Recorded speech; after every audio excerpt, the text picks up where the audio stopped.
ഇതൊക്കെ മതി, ഞാൻ ഈ കേട്ട് കർത്താവിനെ ഞാൻ രക്ഷിതാവായി സ്വീകരിച്ചില്ലേ, ഇനി എന്തിനാണ് അതിൽ കൂടുതൽ ഞാൻ പഠിക്കുന്നത്, ഞാൻ നിത്യതയിൽ എത്തുമല്ലോ എന്ന് ചിന്തിച്ചിട്ട് ദൈവവചനം പഠിക്കേണ്ട ആവശ്യമില്ല എന്ന് ചിന്തിക്കുന്ന ആളുണ്ട്. കഴിഞ്ഞ ദിവസം മറ്റൊരു ക്ലാസ്സിൽ അതിനെക്കുറിച്ച് കുറെ വിസ്തരിക്കേണ്ടി വന്നു എനിക്ക്. കാരണം അങ്ങനെ അവരിൽ നിന്നും ചില ചോദ്യങ്ങൾ ഉണ്ടായി. അവര് പറയുന്നത് ഇതൊക്കെ എന്തിനാ ഞങ്ങൾ പഠിക്കുന്നേ, ഞങ്ങൾ യേശുവിനെ കർത്താവെന്ന് സ്വീകരിച്ചു, രക്ഷിക്കപ്പെട്ടു, സ്നാനപ്പെട്ടു, ആത്മനിറവ് പ്രാപിച്ചു, ഇനി നിത്യത ഞങ്ങൾക്ക് കിട്ടും, പിന്നെന്തിനാണ് ഇതെല്ലാം കൂടെ വാരിക്കോരി ഞങ്ങൾ പഠിക്കുന്നതാണ്. അപ്പൊ അതിന് നമ്മൾ വ്യക്തമായ മറുപടി വേദപുസ്തകത്തിൽ തന്നെ പറയുന്നുണ്ട്. എബ്രായ ലേഖനത്തിൽ നിങ്ങളിത് വായിക്കുന്നുണ്ടല്ലോ, 5-ാം അധ്യായത്തില് നിങ്ങളിത് വായിക്കുന്നുണ്ട്. അപ്പോസ്തലൻ അത് വ്യക്തമായിട്ട് പറയുന്നുണ്ട്. നമ്മൾ ഇനിയും ഈ അടിസ്ഥാനം മാത്രം ഇടാതെ, ഏതാ രക്ഷാസ്നാനം, കർത്തൃമേശ, കർത്താവിന്റെ മേശ, ഇങ്ങനെയുള്ള കാര്യങ്ങൾ മാത്രം പറയാതെ കട്ടിയായുള്ള ആഹാരം കഴിക്കാൻ തയ്യാറാക്കണമെന്ന്. അപ്പോ നമുക്കറിയാം, ഒരു കുഞ്ഞ് ഈ പാല് മാത്രം കുടിക്കുന്ന പ്രായത്തിൽ പാല് നമ്മൾ കൊടുക്കണം. വേണമെങ്കിൽ അതൊന്ന് വായിച്ചോ, കാരണം കഴിഞ്ഞ ദിവസം അതൊരു സംശയം മറ്റൊരു ക്ലാസ്സിൽ തീർക്കേണ്ടി വന്നത് കൊണ്ടാണ് ഞാൻ അതൊന്ന് വായിക്കേണ്ടി വന്നതേ. അത് നമ്മുടെ കർത്താവിന്റെ ദാസനും അതിനെക്കുറിച്ച് പറഞ്ഞു, വചനം പഠിക്കണമെന്ന് ആർക്കും താല്പര്യമില്ല. കാരണം ഇന്നത്തെ തലമുറയെല്ലാം ചിന്തിക്കുന്നത്, ഞങ്ങൾ രക്ഷിക്കപ്പെട്ടില്ലേ, ഞങ്ങൾ കർത്താവിനെ സ്വീകരിച്ചില്ലേ, ഇനി എന്തിനാണ് ഇതിനൊക്കെ മെനക്കെടുന്നത്. അപ്പം അത് പറഞ്ഞപ്പോഴത്തേക്കാണ് പൗലോസ് യേശുക്രിസ്തുവിന്റെ മഹാപൗരോഹിത്യ ശുശ്രൂഷയെ കുറിച്ച് പഴയ നിയമത്തിൽ നിന്നും വളരെ പ്രധാനപ്പെട്ട ചില കാര്യങ്ങൾ പറയുകയാണ്. മൽക്കീസദേക്കിന്റെ ക്രമപ്രകാരം കർത്താവ് എന്നേക്കും മഹാപുരോഹിതനാണെന്നൊക്കെ തെളിയിച്ച് എബ്രായ ലേഖനം എഴുതി വരവേ പൗലോസ്, ഈ എബ്രായ ലേഖന കർത്താവ് പൗലോസ് ആണോ എന്ന് നമുക്ക് നിശ്ചയമില്ല. എബ്രായ ലേഖന കർത്താവ് നിങ്ങൾ എബ്രായ ലേഖനം നിർത്തി 5-ന്റെ ഈ 11 തുടങ്ങി ഒന്ന് വായിക്കുന്നത് നല്ലതാണെന്ന് എനിക്ക് തോന്നുന്നു. 11 തുടങ്ങി ഒന്ന് വായിച്ചേ. ഇതിനെക്കുറിച്ച് ഞങ്ങൾക്ക് വളരെ പറയാനുണ്ട്, എങ്കിലും നിങ്ങൾ കേൾപ്പാൻ മാന്യമുള്ളവരായി തീർന്നത് കൊണ്ട് തെളിയിച്ചു തരുവാൻ വിഷമം കാലം നിർത്തി വായിച്ചു തരണേ. ഇതിനെക്കുറിച്ച് പറഞ്ഞ് മുകളിൽ പറഞ്ഞ നിങ്ങൾ 4-ാം അധ്യായവും 5-ാം അധ്യായവും ഒക്കെ ശ്രദ്ധിച്ചാൽ യേശുക്രിസ്തു രക്ഷിതാവ് എന്ന് മാത്രം പറഞ്ഞ പോരാ.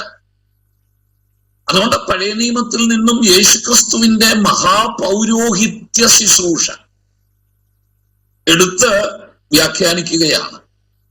എന്നിട്ടാണ് പറഞ്ഞത് യേശുക്രിസ്തു മൽക്കീസദേക്കിന്റെ ക്രമപ്രകാരം എന്നേക്കും മഹാപുരോഹിതൻ.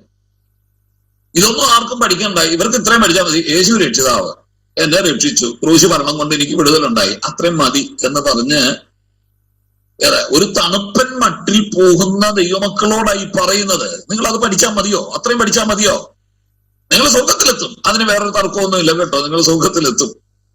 യേശുവിനെ രക്ഷിതമായി സ്വീകരിച്ച് വിശ്വാസ സ്നാനം സ്വീകരിച്ച് വിശുദ്ധ ജീവിതം നയിച്ചാൽ നിങ്ങൾ സ്വർഗത്തിലെത്തും. പക്ഷേ നിങ്ങൾ സ്വർഗത്തിലെത്തുന്നത് എങ്ങനെയാണെന്നറിയാവോ? വെറും ശിശുക്കളായിട്ടായിരിക്കും. പ്രായപൂർത്തി ഒരിക്കലും പ്രാപിക്കാൻ പറ്റുകയില്ല. വെറും ശിശുക്കളെ പോലെ നിങ്ങൾ സ്വർഗത്തിലെത്തുന്ന തിരിച്ചറിവില്ലാതെ. അതാണ് ശിശുവിന്റെ പ്രത്യേകത എന്ന് പറഞ്ഞാൽ അതല്ലേ, തിരിച്ചറിവില്ല. ആര് എന്ത് എന്നൊന്നും ഒരു പക്ഷേ തിരിച്ചറിയാൻ പറ്റുന്നില്ല അല്ലേ. നമുക്കറിയാം, ഈ കുഞ്ഞുങ്ങൾക്ക് 4 കാലിൽ നടന്നു വരുന്നതെല്ലാം വൗവ അല്ലേ.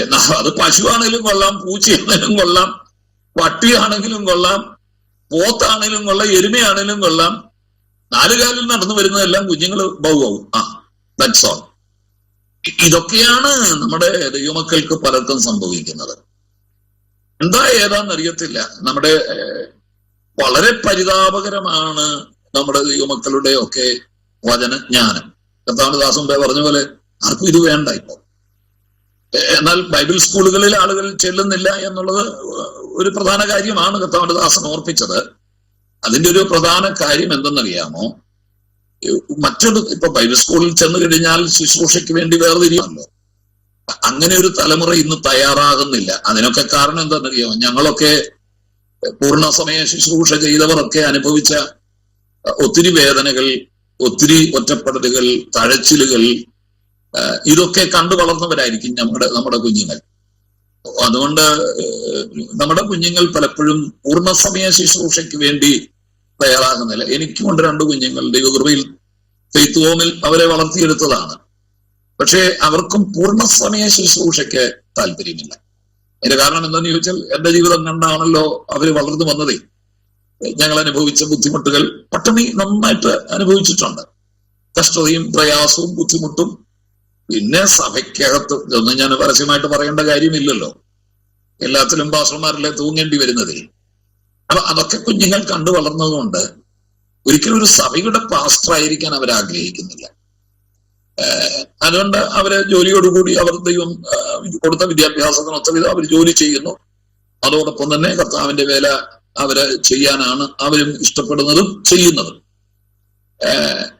അതുകൊണ്ടാണ് ഇന്നത്തെ ബൈബിൾ സ്കൂളുകൾ മലയാളികൾ ഈ ചെല്ലുന്നില്ലെന്ന് പറഞ്ഞ് അതിന് നമ്മൾ തന്നെയാ കാരണക്കാരൻ. ഞാനും ഇത് വരാൻ പറ്റിയല്ലാത്തവനായിരുന്നു. കാരണം ഞാനും പാസ്റ്ററുടെ മകനാ, ഞാനും ഫീത്തോമി ജീവിച്ചവനാ, എന്റെ അപ്പച്ചൻ അനുഭവിച്ച കഷ്ടതയും പട്ടിണിയും വേദനയും ഒക്കെ കണ്ടു വളർന്നവനാ. പക്ഷേ ദൈവം എന്നെ വ്യക്തമായി വിളിച്ചു എന്നെനിക്ക് പൂർണ്ണ ബോധ്യം ഉണ്ടായതുകൊണ്ട്, എനിക്ക് വ്യക്തമായ ബോധ്യം ദൈവത്തിന്റെ ആത്മാവ് തന്നപ്പോഴാണ് ഞാനും ശുശ്രൂഷക്കാരൻ. അത് ഇന്നത്തെ കേരളത്തിൽ സഭകൾ വരുത്തി വെച്ച പ്രശ്നമാണ്. ഞാനതിനെ കേരളത്തിലെ സഭകളോടും വിശ്വാസികളോടുമാണ് ഞാനതിനെ കുറ്റപ്പെടുത്തുന്നത്. അപ്പോട്ടെ, ഇപ്പൊ നമ്മളത് ചർച്ച ചെയ്യണ്ട. എന്നാൽ ഇതുപോലുള്ള സ്കൂളുകൾ ധാരാളം. ഇന്ന് സാധാരണക്കാരായ ദൈവമക്കളുടെ ഇടയിലേക്ക് ദൈവവചനം ഇറങ്ങിച്ചില്ല. അതിന് ഇത്തരം സൂം പ്ലാറ്റ്ഫോമുകൾ, ഈവനിങ് ബൈബിൾ സ്കൂളുകൾ, അങ്ങനെ വിശ്വാസികൾ, സാധാരണക്കാരായ വിശ്വാസികൾ ദൈവവചനം പഠിക്കാൻ മുൻപോട്ട് വരുന്നത് അങ്ങേയറ്റം ശ്ലാഘനീയമാണ്. ഇതൊരു കാലത്തില്ലായിരുന്നു. ഏതാണ്ടൊരു ചുരുങ്ങിയ കാലഘട്ടം, ഒരു 10 വർഷത്തിന് ശേഷമാണ് ഈ പ്രവണത നമ്മൾ കണ്ടു തുടങ്ങിയത്. അതുകൊണ്ട് ഇത് ഞാൻ അങ്ങേയറ്റം ശ്ലാഘിക്കുന്നു. നിങ്ങൾ ധാരാളം ആളുകൾ മുൻപോട്ട് വരട്ടെ, നിങ്ങൾ മറ്റുള്ളവരെ പ്രേരിപ്പിക്കട്ടെ. കാരണം നമ്മൾ ഈ രക്ഷിക്കപ്പെട്ടു എന്ന് മാത്രം പറഞ്ഞത് കൊണ്ടായില്ല. അതുകൊണ്ടാണ് പൗലോസ് അപ്പോസ്തലൻ പറയുകയാണ്, എനിക്ക് പല കാര്യങ്ങൾ ദൈവജനത്തിൽ നിങ്ങളോട് പഠിപ്പിക്കണമെന്ന് ആഗ്രഹമുണ്ട്, പക്ഷേ നിങ്ങൾക്ക് മന്നതയാ. ഈ ആത്മീക മാന്യം എന്ന് പറയുന്നത് ഒരു വല്ലാത്ത രോഗമാണ് കേട്ടോ. നമുക്കറിയാം, ഈ തലമന്നിച്ചിരിക്കുക എന്ന് പറഞ്ഞാൽ ഒന്നും മനസ്സിലാകുകയില്ല. ഇപ്പൊ അത് തന്നെയാണ് നമുക്കൊക്കെ ദൈവസഭയുടെ തലമന്നിച്ചിരിക്കുക. ഇതെല്ലാം നിങ്ങളോട് പറയാൻ എനിക്ക് ആഗ്രഹമുണ്ട്. പക്ഷേ നിങ്ങളുടെ മാന്ദ്യത നിമിത്തം കണ്ടോ, നിങ്ങൾ മാന്ദ്യമുള്ളവരായി തീർന്നത് കൊണ്ട് തെളിയിച്ചു തരാൻ വിഷമം എന്ന് പറഞ്ഞ ഒരു രസകരമായ പ്രസ്താവന എബ്രായ ലേഖനകർത്താവ് പറയുന്നുണ്ട്. അതൊന്ന് വായിച്ചേ. 12 കാലം നോക്കിയാൽ ഇപ്പോൾ ഉപദേഷ്ടാക്കന്മാർ ആയിരിക്കേണ്ടുന്ന നിങ്ങൾക്ക് ദൈവത്തിന്റെ അരുളപ്പാടുകളുടെ ആദ്യ പാഠങ്ങളെ തന്നെ വീണ്ടും ഉപദേശിച്ചു തരുവാൻ ആവശ്യമായിരിക്കുന്നു. കേട്ടോ, കാലം, നിങ്ങൾ രക്ഷിക്കപ്പെട്ട് ദൈവകൃപയിലേക്ക് വന്ന കാലം നോക്കിയാൽ നിങ്ങളിപ്പോ ഉപദേഷ്ടാക്കന്മാരായിരിക്കേണ്ട സമയമാണ്. ഉപദേഷ്ടാക്കന്മാരെന്ന് പറഞ്ഞ ഉപദേശി കേട്ടോ, എന്ന് പറഞ്ഞ ടീച്ചർ. അതാ ഉപദേഷ്ടാവ് എന്നുള്ളതിന് ടീച്ചറാണ് കേട്ടോ, പഠിപ്പിക്കുന്നവൻ. ഡിഡാസ്കോസ് എന്ന് പറഞ്ഞാൽ ഉപദേശം പഠിപ്പിക്കുന്നവനെയാണ് ഉപദേഷ്ടാവ് എന്ന് പറയുന്നത്. ഉദാഹരണം, ഞങ്ങളൊക്കെ ഉപദേശിമാരാണ്. എന്നെ ഇപ്പൊ പാസ്റ്റർ എന്ന് വിളിക്കേണ്ട കാര്യമില്ല, കാരണം എനിക്ക് സഭയില്ല. പാസ്റ്റർ എന്ന് പറഞ്ഞാൽ ഇടയനല്ലേ. അപ്പൊ സഭയുള്ളവരല്ലേ പാസ്റ്റർ എന്ന് വിളിക്കേണ്ടി വരുള്ളൂ. ഇപ്പൊ എനിക്ക് സഭയുടെ ചുമതലയില്ല, ഞാൻ ഉപദേശം പഠിപ്പിക്കുന്നയാളാണ്. അപ്പൊ സത്യത്തിൽ ഞാനൊരു ഉപദേശിയാണ്. പിന്നെ വിളിക്കുമ്പോ കഴിയുന്നിടത്തോളം ഉപദേശി തന്നെ വിളിക്കുക, ഊദേശി എന്ന് വിളിക്കാതിരിക്കുന്നത് നല്ലതാ. കാരണം ഞങ്ങൾ പിന്നെ ഒത്തിരി പേരുകൾ കേൾക്കുന്നുള്ളത് കൊണ്ടേ ഇപ്പം ഒരുമാതിരി നമ്മളെ ഊദേശിയെ എന്നത് വിളിക്കുമ്പോഴത്തേക്കാണ് നമുക്ക് ഈ ബുദ്ധിമുട്ടുണ്ടാകുന്നത്. അപ്പൊ ഉപദേശി എന്ന് പറഞ്ഞാൽ ഉപദേഷ്ടാവെന്നാണ് അതിന്റെ അർത്ഥം. ടീച്ചർ, ഇംഗ്ലീഷിൽ ടീച്ചർ എന്ന പദമാണ് ടീച്ചർ, ഉപദേശിക്കുന്നവൻ. അപ്പൊ കാലം നോക്കിയാൽ ഇവിടെ ഇരിക്കുന്നവരെല്ലാം ഇപ്പം രക്ഷിക്കപ്പെട്ട കാലം എന്ന് പറഞ്ഞ് എത്ര വർഷമായി രക്ഷിക്കപ്പെട്ടിട്ട്? എത്ര വർഷമായി കൃപയെ വന്നിട്ട്? അവനവനൊന്ന് പറഞ്ഞേച്ചാൽ മതി, എന്നോട് പറയണ്ട. എത്ര വർഷമായി കൃപയെ വന്നിട്ട്? ഇപ്പൊ കാലം നോക്കുകയാൽ എല്ലാവരും ദൈവജനം പഠിപ്പിക്കേണ്ടവരായിരിക്കേണ്ടത്, ഉപദേശിക്കേണ്ടവരാ, ഉപദേശം പറയേണ്ടവരാ ഇപ്പൊ ഇരിക്കുന്നത്. പക്ഷെ സംഭവിച്ചത് എന്താണെന്നറിയാമോ? ആയിരിക്കേണ്ടത് നിങ്ങൾക്ക് ദൈവത്തിന്റെ അരുളപ്പാടുകളുടെ ആദ്യ പാഠങ്ങൾ. സ്റ്റോയിക്കിയ എന്നൊരു പദമുണ്ട്. ആ പദം അവിടെ അരുളപ്പാടുകൾ എന്ന് പറഞ്ഞ ആദ്യ പാഠം എന്ന് പറഞ്ഞാൽ എന്നാന്നറിയാവോ? ആദ്യ പാഠം എന്ന് പറഞ്ഞാൽ എന്നാന്നറിയാവോ? പറ. നമ്മൾ ആദ്യം പഠിച്ചത് ഓർക്കുന്നുണ്ടോ? സ്കൂളിൽ ചെന്നപ്പോഴത്തേക്ക് അല്ലേ ആദ്യം തറപ്പറയാ പഠിച്ച്. അതന്നെ ഇന്നല്ലേ തുടങ്ങണ്ടേ? നമുക്കവിടെ തുടങ്ങാൻ പറ്റിയില്ല. നമ്മൾ ഇപ്പം അതിലും സിസ്റ്റം മാറിയിട്ടുണ്ട്. ഇപ്പൊ 1ാം ക്ലാസ്സിൽ പിള്ളേർ ചെന്ന് കഴിയുമ്പോഴത്തേക്ക് ആദ്യം മുട്ടയിടാനാ പഠിപ്പിക്കുന്നത്, അല്ലേ? സ്ലേറ്റ് നേരെ മുട്ടയിടാൻ, വട്ടം വരയ്ക്കാൻ പിള്ളേർക്ക് വലിയ എളുപ്പമല്ലേ വട്ടം വരയ്ക്കാനേ. ഇങ്ങനെ മുട്ടയിടുക. അപ്പൊ സ്ലേറ്റ് നിറച്ച് മുട്ടയിടുക. സാറത് നോക്കി ശരിയിട്ട് കൊടുക്കും. പിന്നെ മുട്ടയിട്ട് പാകമായെന്ന് കഴിയുമ്പോഴത്തേക്ക് ആ മുട്ടയുടെ അടിഭാഗം കൂട്ടിമുട്ടിക്കരുത് എന്ന് പറയും.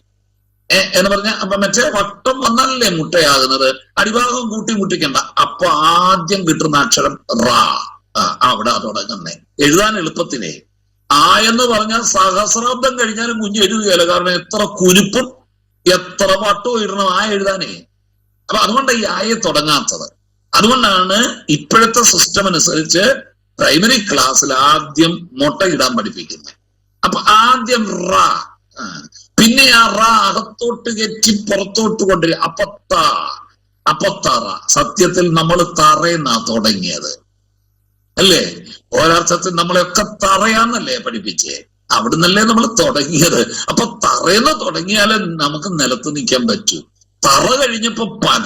അപ്പൊ തറയിൽ വേണം പന നിൽക്കാൻ, അല്ലേ? അതിലും നോക്കിയ എളുപ്പമില്ലേ? ആ പദം തന്നെയാണ് ആദ്യ പാഠങ്ങൾ എന്ന് പറയുന്ന പദത്തിന്റെ അർത്ഥം. പറ എന്നല്ല. ഒരു കുട്ടി ഒരു ആശാന്റെ കീഴിൽ ചെന്നാൽ ആദ്യം എഴുതാൻ പഠിപ്പിക്കുന്നത് എന്തോ അതിനെയാണ് ആദ്യ പാഠങ്ങൾ, സ്റ്റോയിക്കിയ എന്ന ഗ്രീക്ക് പദം ഉദ്ദേശിക്കുന്നത്. അപ്പൊ കണ്ടോ, പ്രായം നോക്കിയാൽ ഇപ്പൊ ആരാ? ഉപദേശിമാരാകേണ്ടവനാ, ടീച്ചേഴ്സ് ആകേണ്ടവനാ. ഇപ്പോഴും പഠിപ്പിക്കുന്നത് എന്നതാ പറ. എന്റെ പൊന്നെ, സഭകളിൽ ചെന്ന് പറ തവള. ഇപ്പോഴും അത് തന്നെ. ഈ പഠിച്ചത് മാത്രമേ നമുക്കറിയാവൂ. പണ്ടൊരു കുട്ടിയെ അങ്ങനെ അപ്പം പഠിപ്പിച്ചെന്നാ കേൾക്കുന്നേ. വായിച്ചട താ, വാ വായിച്ച് വാ, ലാ വായിച്ചട ലാ. ഇനി അത് കൂട്ടി വായിക്കാൻ പറഞ്ഞു. ഒച്ച ചിത്രത്തെ നോക്കിയിരിക്കുക. ഇനി കൂട്ടി വായിക്കാൻ പറഞ്ഞു. കൊച്ചു പറഞ്ഞു മാക്രി. തവളയെന്നല്ല, അവൻ പഠിച്ചിരിക്കുന്നത് മാക്രി എന്നാ. അപ്പൊ ഈ പടം കണ്ടപ്പം എഴുതി വെച്ചിരിക്കുന്നത് എന്നാണെങ്കിലും കൊച്ചിന്റെ മനസ്സിലെല്ലാം മാക്രി. ഇതാ ഇന്നത്തെ വിശ്വാസികളുടെ ഒരു പ്രത്യേകത. നമ്മൾ എത്ര പറഞ്ഞു കൊടുത്താലും ഇവൻ കുറെ പഠിച്ചു വെച്ചിട്ടുണ്ട്, അത് മാറ്റുകയല്ല. നമ്മൾ പറയുന്നത് അതല്ല, ഇങ്ങനെ പറയാൻ പറഞ്ഞാൽ അതൊന്നും വേണ്ട എന്റെ പൊന്നു കുഞ്ഞെ, ഏതാണ്ടൊക്കെ മനസ്സിൽ കയറ്റി വെച്ചിട്ടുണ്ട്, അത് മാറ്റാൻ ഇന്ന് ആരും തയ്യാറല്ല. അപ്പൊ ആദ്യ പാഠങ്ങളെ തന്നെ വീണ്ടും നിങ്ങൾക്ക് ഉപദേശിച്ചു തരുവാൻ ആവശ്യമായിരിക്കുന്നു എന്ന് പറഞ്ഞിട്ട് പറയുക. കട്ടിയായുള്ള ആഹാരമല്ല, പാലത്രേ നിങ്ങൾക്ക് ആവശ്യമാണ്. കണ്ടോ, കട്ടിയായ ആഹാരം വേണ്ട. ഇപ്പോഴും പാല് കുടിച്ചാൽ മതി. ഞായറാഴ്ച പാല് നോക്കണേ, PIPക്ക് പാല്, വെള്ളിയാഴ്ച പ്രാർത്ഥനയ്ക്ക് പാല്, കുടുംബ പ്രാർത്ഥനയ്ക്കും പാല്, ശനിയാഴ്ച മാസയോഗത്തിനും പാല്, പിന്നെ ഞായറാഴ്ച പാല്. നിങ്ങളൊന്ന് ആലോചിച്ച് നോക്കണേ. നല്ലതാണ്. ഒരു കുഞ്ഞിന് പാല് കൊടുത്ത് നമ്മൾ വളർത്തുന്നു. 10 വയസ്സായിട്ടും പാലേ കുടിക്കുവോളെങ്കിൽ ആ കുഞ്ഞ് എന്നാ വളരും? 10 വയസ്സായിട്ടും ആ കുഞ്ഞിന് പാല് മതി. മാതാപിതാക്കൾക്ക് ഇഷ്ടപ്പെടുവോ? മാതാപിതാക്കൾ ആശുപത്രിയിലോട്ട് ഓടുകയല്ലേ? കാരണം പാല് കുടിക്കേണ്ട പ്രായത്തിൽ പാല് കുടിക്കണം. എന്നാൽ ഒരു 2 വയസ്സായ കുഞ്ഞ് പാല് കൊണ്ട് നിൽക്കുവോ? പിന്നെ നമ്മൾ കുറുക്കിലോട്ട് കടക്കുകയല്ലേ, കുറുക്ക് കൊടുക്കുകയല്ലേ. ഞങ്ങളുടെ നാട്ടിൽ കുറുക്കെന്നാ പറയുന്നേ, അവിടെ എന്നാ പറയുമെന്ന് എനിക്ക് അറിഞ്ഞുകൂടാ. കുറുക്ക് കൊടുക്കും, അല്ലേ? പിന്നെ നമ്മള് അല്പം കൂടെ കട്ടിയായത് നമ്മൾ കൊടുക്കാൻ തുടങ്ങും. ഒരു 3-4 വയസ്സായി കഴിഞ്ഞാൽ അല്പം മീനും അല്പം ഇറച്ചിയൊക്കെ കൊടുക്കാൻ തുടങ്ങുകയല്ലേ. ഇല്ലെങ്കിൽ ആ കുഞ്ഞിന് വളർച്ച ഉണ്ടാവും, എല്ലും പല്ലും വളരണ്ടേ ഇല്ലേ? അപ്പൊ ഇത് തന്നെയാണ് നമുക്ക് സംഭവിച്ചത്. കട്ടിയുള്ളത് തിന്നാൻ മേല, അത് പറയുന്നത് ഇഷ്ടവുമല്ല, അത് കേൾക്കാൻ ആളുമില്ല. ഇപ്പോഴും ഇങ്ങനെ ദ്രാവക രൂപത്തിൽ നമ്മൾ പാല് സ്പൂൺ ഫീഡിങ്, ഞങ്ങളതിനെ വിളിക്കുന്നത് spoon feeding believers. Spoon feeding എന്ന് പറഞ്ഞാൽ അറിയത്തില്ലേ? അമ്മ കുറുക്കുണ്ടാക്കിയിട്ട് സ്പൂണിനകത്തെടുത്തിട്ട് മോനെ വായ തുറന്ന് ആ കൂടെ അമ്മയും വായി തുറക്കും, കൊച്ചിന്റെ വായിലോട്ട് വെച്ച് കൊടുക്കും. ഇങ്ങനെ സ്പൂണിനകത്ത് കുറുക്കുണ്ടാക്കി നമ്മൾ ഇപ്പോഴും വിശ്വാസികളെ തീറ്റുക. ആ അവസ്ഥയിലാണ് ഇന്ന് നമ്മുടെ സഭകളൊക്കെ. കട്ടിയായത് വേണ്ട, ഇപ്പോഴും പാല് മതി. കണ്ടോ? ഇനി 13 വായിച്ചേ. പാൽ കുടിക്കുന്നവൻ എല്ലാം നീതിയുടെ വചനത്തിൽ പരിചയമില്ലാത്തവൻ അത്രേ. കണ്ടോ? പാല് ദൈവവചനമാണ്, പക്ഷേ പാല് ഇവിടെ ഉദ്ദേശിക്കുന്നത് ദൈവവചനത്തിന്റെ ആദ്യ പാഠങ്ങളെ ആണ് ഉദ്ദേശിക്കുന്നത്. നമ്മള് ദൈവവചനത്തെ പാലെന്ന് വിളിച്ചിട്ടുണ്ട്. അതേസമയം ഇവിടെ പറഞ്ഞിരിക്കുന്നത് പാലെന്ന് പറഞ്ഞാൽ ദൈവവചനം എന്ന് മാത്രമല്ല, ദൈവവചനത്തിന്റെ ആദ്യ പാഠങ്ങൾ കേട്ടോ. ദ റൂഡിമെന്റ്സ്, ഇംഗ്ലീഷിൽ അങ്ങനെ കിടക്കുന്നു. റൂഡിമെന്റ്സ് എന്ന് പറഞ്ഞാൽ ഞാൻ മുമ്പേ പറഞ്ഞു സ്റ്റോയിക്കിയ, ആദ്യ പാഠങ്ങൾ, തറാപ്പറ. അപ്പൊ പാലല്ല, എന്ത് ചെയ്യണം? നീതിയുടെ വചനത്തിൽ പരിചയം. അവന് പരിചയമില്ല, ദൈവവചനത്തിൽ പരിചയമില്ല. അതുകൊണ്ടാണ് ഇപ്പോഴും അവർക്ക് പാല് മതി എന്ന് പറയുന്നത്. അവൻ ശിശുവല്ലോ. കണ്ടോ?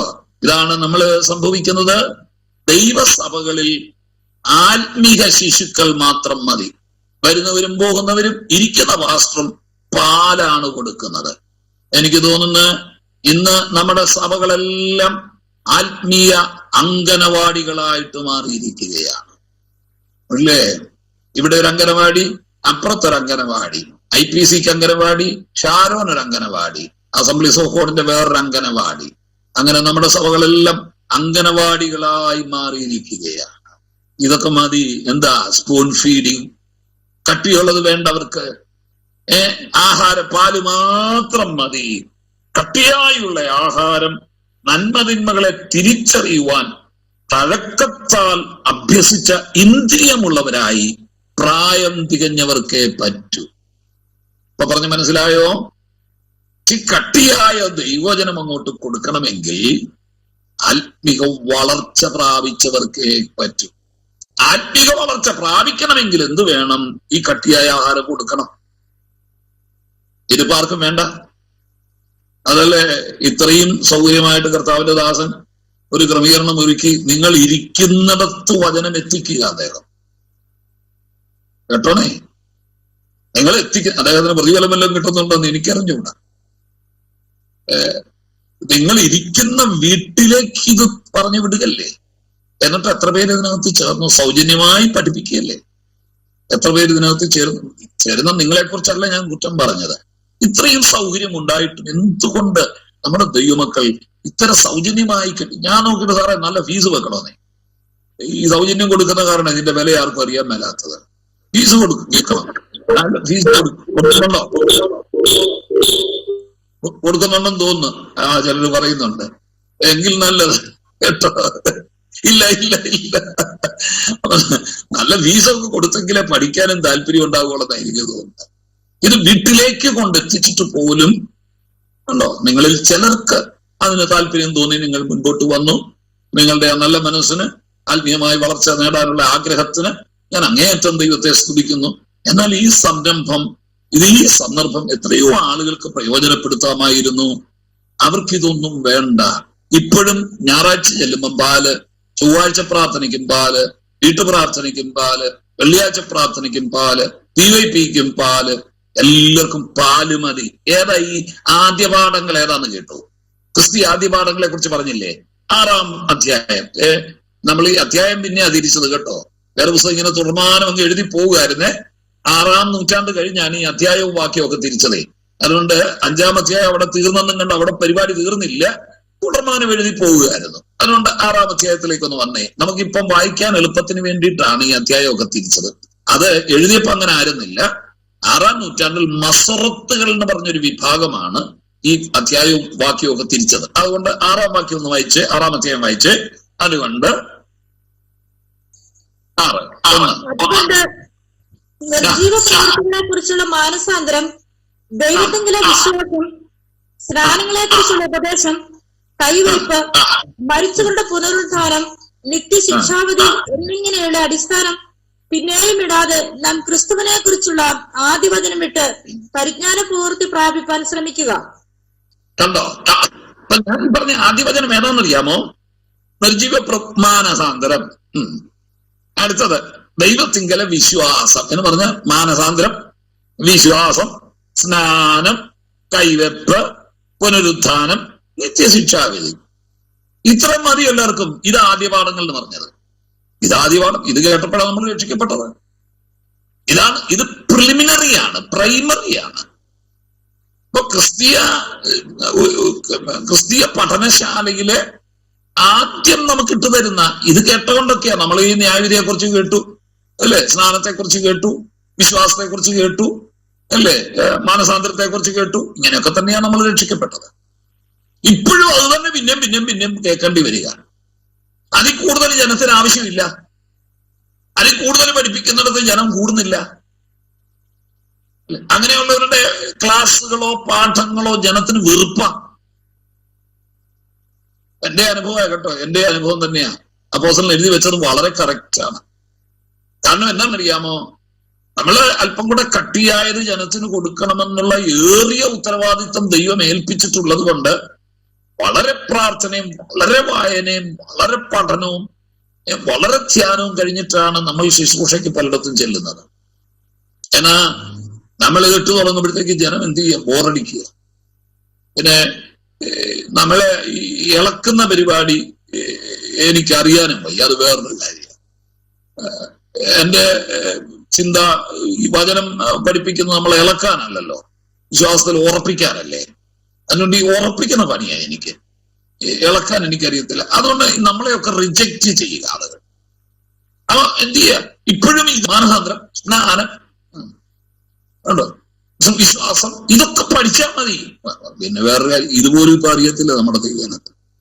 കാരണം ഇതിന് നേരമില്ല. ഇപ്പൊ നമുക്ക് നമ്മളെ പഠിപ്പിക്കുന്ന ഇപ്പൊ എന്നാണ് അനുഗ്രഹം അല്ലേ, വിട്ടുതല്ലേ ഇല്ലേ, 2 നില വീട്, വില കൂടിയ കാറ്, വിദേശത്തേക്കുള്ള വിസ, ഇതൊക്കെയാ നമ്മളെ പഠിപ്പിക്കുന്നത് അല്ലെ. ഇത് കേട്ടാ മതി, ഇത് പറഞ്ഞാ മതി. ഇന്ന് സത്യം പറഞ്ഞാൽ ഞാനൊന്ന് ചോദിക്കട്ടെ, വിശ്വാസം എന്താണെന്നൊന്ന് പറയാമോ? വിശ്വാസത്തെ കുറിച്ചൊന്ന് വായിക്കാം. ഞാന് ഈ കഴിഞ്ഞ ഒരു ക്ലാസ്സിൽ ഞാൻ പറഞ്ഞിരുന്നു, ഈ ആദ്യകാലത്ത് ഞാൻ ശുശ്രൂഷയ്ക്കിറങ്ങിയ ആദ്യകാലത്തൊക്കെ ഈ പല സെന്ററുകളിലും താലന്ത് പരിശോധന നടക്കും. താലന്ത് പരിശോധനയെ അപ്പൊ ജഡ്ജായിട്ട് എന്നെ വിളിക്കുമായിരുന്നു ആ കാലങ്ങളിലൊക്കെ. അതൊക്കെ ആദ്യകാലത്ത് ഞാൻ പോയിട്ടുണ്ട്. അതിനുശേഷം അതിനൊന്നും സമയം കിട്ടിയിട്ടില്ല. അങ്ങനെ ജഡ്ജായിട്ട് കേരളത്തിലെ പ്രമുഖ സഭകളിലെ പ്രമുഖ സെന്ററുകളിൽ ഞാൻ പോയിട്ടുണ്ട്. അപ്പൊ സാധാരണ നമ്മൾ ജഡ്ജായിട്ട് ചെല്ലുമ്പോഴത്തേക്ക് അതിന്റെ സംഘാടകർ നേരത്തെ വിളിച്ചു പറയും, സാറേ വരുമ്പോഴത്തേക്ക് ഈ പ്രസംഗത്തിനും ഉപന്യാസത്തിനും ഒക്കെ വിഷയങ്ങൾ എഴുതിക്കൊണ്ട് പോകണേ. ഈ പ്രസംഗത്തിനും ഇതുപോലുള്ള പാട്ടിനൊന്നും എന്നെ വിളിക്കില്ല, കാരണം പാട്ടിന്റെ ABCD എനിക്കറിയത്തില്ല. അപ്പൊ അതിന് വേറെ ആളുകളെ വിളിക്കും. അപ്പൊ ഈ പ്രസംഗം, ഉപന്യാസം, ഇതുപോലുള്ള കാര്യങ്ങൾ, വാക്യ മത്സരം, അതിനൊക്കെ നമുക്ക് ജഡ്ജ് ചെയ്യാൻ പറ്റുള്ളൂ. അപ്പൊ ആളുകൾ പറയും, സാർ ഉപന്യാസത്തിനും പ്രസംഗത്തിനും കഥ ഒക്കെ എഴുത്തുണ്ടല്ലോ, അതിനൊക്കെയുള്ള സബ്ജക്ട് തയ്യാറാക്കി കൊണ്ടുവരണമെന്ന്. അപ്പൊ സാധാരണഗതിയിൽ ഈ നമുക്ക് വളരെ പ്രതീകാത്മകമായ രസകരമായ ചില വിഷയങ്ങളൊക്കെയാണ് ഈ സബ്ജക്റ്റ് ആയിട്ട് കൊടുക്കുന്നത്, പ്രസംഗത്തിനും ഉപന്യാസത്തിനും ഒക്കെ. പക്ഷെ ഞാൻ കർശനം പിടിക്കും. എന്നിട്ട് ഞാൻ ഇതുപോലുള്ള ചില കാര്യങ്ങൾ, വിശ്വാസം, നീതീകരണം, വിശുദ്ധീകരണം, നിരപ്പ്, ഇത്തരം ചില കാര്യങ്ങള്, അടിസ്ഥാനപരമായി ചില കാര്യങ്ങൾ ഞാൻ ഇട്ടുകൊടുക്കും. ഇപ്പോഴല്ലേ ഈ പ്രായത്തിന് വളരെ റെസ്ട്രിക്ഷൻ വന്നത്. നേരത്തെ ഞാൻ ഈ IPCയിലെ PUP-ക്കൊക്കെ ആണെങ്കിലുണ്ടല്ലോ, പ്രായമൊന്നും ഒരു ബന്ധനമായിരുന്നില്ല. മിക്കവാറും പാസ്റ്റർമാരുടെ അമ്മാമ്മമാരൊക്കെയാണ് മത്സരിക്കാൻ വരുന്നത്, പാസ്റ്റർമാരുടെ ഭാര്യമാരാണ് മത്സരിക്കാൻ വരുന്നത്. ഞാൻ ഇത്തരം വിഷയം കൊടുത്തിട്ട് ഞാൻ സങ്കടം പറയാം, അതിന് പറ്റിയൊരു കുറിവാക്യം പോലും വായിക്കാൻ അറിയാവുന്നവർ ഇല്ല, ഒരു സെന്ററിലും. എന്നിട്ട് അതിനെക്കുറിച്ച് ഇപ്പൊ നീതീകരണം, നീതീകരണത്തിന് പറ്റിയൊരു വാക്യം എടുത്ത് വായിക്കണ്ടേ? വായിച്ചിട്ട് എന്താണ് നീതീകരണം? അത് കൃത്യം വേദപുസ്തകം പറഞ്ഞിരിക്കുന്ന ഒരു സബ്ജക്റ്റ് അല്ലേ? അതൊന്നും അല്ല പറയുന്നത്. എവിടുന്നോ ഒരു വാക്യം തപ്പിയെടുത്തിട്ട് ഒരു ഉണർവ് പ്രസംഗം അങ്ങ് നടത്തി ഒരു ബഹളം വെച്ചങ്ങ് നിർത്തും. 5 മിനിറ്റ് മതിയല്ലോ. എല്ലാം ഉണർവ് പ്രസംഗം. എല്ലാരും കൈയടിച്ചോണം, കൂട്ടത്തിൽ തുള്ളിക്കണം. ഞാൻ ഇത്തരം മത്സരം എല്ലാം കഴിയുമ്പോഴത്തേക്ക് ഈ ജഡ്ജസിന് അഭിപ്രായം പറയാനൊരു അവസരം കിട്ടുമല്ലോ. ഞാൻ എല്ലാ സെന്ററുകളിലും നിശ്ചിതമായിട്ട് വിമർശിച്ചിട്ടുണ്ട്. ഈ ആദ്യപാഠങ്ങൾ പോലും ഇപ്പൊ നമുക്ക് പറയാൻ അറിഞ്ഞൂടാ. അപ്പൊ അപ്പോസ്തലൻ പറയാണ്, ഇത് വിട്ടേ നിങ്ങൾ അങ്ങ് നിത്യത ചെല്ലേണ്ടവരല്ലേ. ഇനി ഇതൊക്കെ പഠിച്ചുകൊണ്ടിരുന്നാൽ മതിയോ? ഈ കട്ടിയായതൊന്ന് പഠിക്കേ. നിലനിൽക്കണ്ടേ? നിങ്ങൾ നിത്യത വരെ നിലനിൽക്കണ്ടേ? ആരോഗ്യപൂർണമായ ഒരു ക്രിസ്ത്യ ജീവിതം നയിക്കണ്ടേ? അകത്തെ മനുഷ്യൻ ബലപ്പെടണ്ടേ? ഇപ്പോഴും ചിലർക്ക് ഇതൊന്നും വേണ്ടെന്നാ. ഞങ്ങൾ എന്തിനാ ഇതൊക്കെ പഠിക്കുന്നത്? ഞങ്ങൾ എന്തിനാ ഇതൊക്കെ പഠിപ്പിക്കുന്നത്?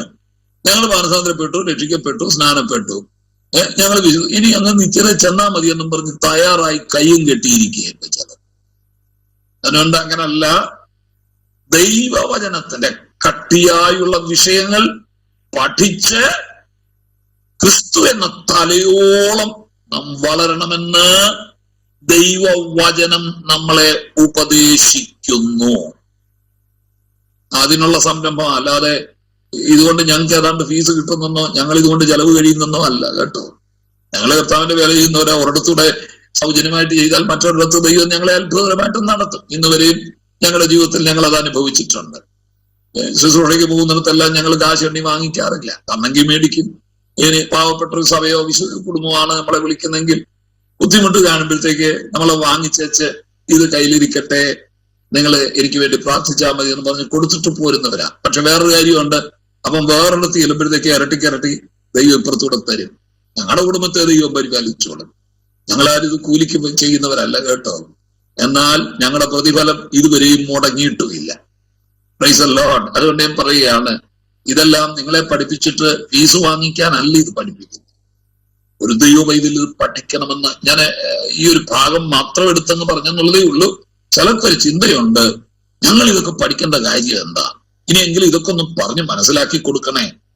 വിശ്വാസികളോടൊക്കെ നിങ്ങൾ ഇത്രയും പേരെങ്കിലും കൃപയാൽ ഇതിനകത്ത് വന്നല്ലോ, നിങ്ങളിത് കേൾക്കുന്നല്ലോ, നിങ്ങൾ മറ്റുള്ളവരോട് പറ, നിങ്ങൾ വാ, ഒന്ന് കൂടി വാ, 5 പൈസ മുടക്കില്ലല്ലോ. ഷായി സാർ ഇങ്ങനെ ഒരു സംരംഭം നടത്തുകയല്ലേ, നിങ്ങളോട് ചേരെ ദൈവജനം പഠിക്കേ, നമുക്ക് സന്തോഷത്തോടെ നിത്യതയിലെത്താം.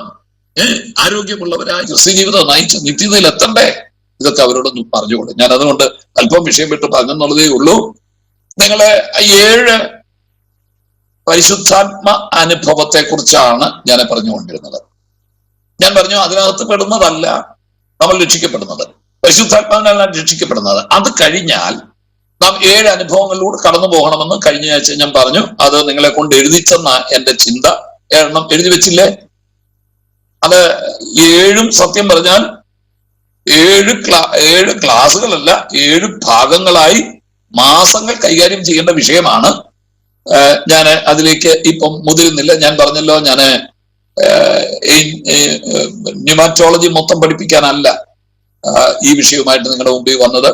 നിങ്ങൾക്ക് ആത്മീയമായ ചില ചിന്തകളും ആത്മീയമായി വളരാനുള്ള ചില കാര്യങ്ങളും പറഞ്ഞു തരാൻ വേണ്ടി മാത്രമാണ്. അതുകൊണ്ട് നിങ്ങൾ ഒരു നല്ല ദൈവശാസ്ത്ര ഗ്രന്ഥം കിട്ടുകയാണല്ലേ, നല്ലൊരു തിയോളജി പുസ്തകം, മലയാളത്തിൽ ഏതാണ്ട് വിരളമായിട്ട് 1 or 2 പുസ്തകങ്ങളെ ഉള്ളൂ, നിങ്ങൾ കിട്ടുകയാണെങ്കിൽ നിങ്ങൾ അതിനകത്ത് ഇത് വിശദമായിട്ട് വായിച്ച് ഗ്രഹിക്കുക. ഞാൻ അതിലേക്ക് പറയാൻ പോയ ക്ലാസ്സുകൾ മാസങ്ങൾ നീണ്ടുപോകും.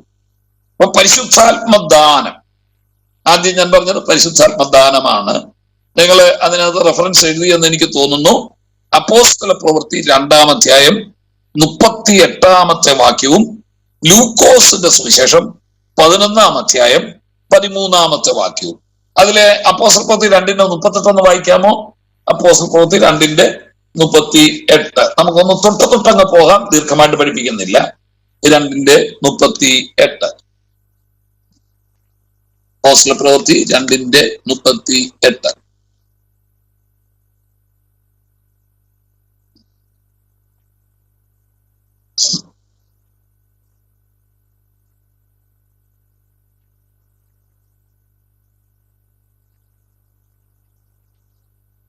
വായിച്ചോളൂ ഒരാൾ വായിച്ചോളൂ, അൺമ്യൂട്ട് ചെയ്തിട്ട് വായിക്കൂ.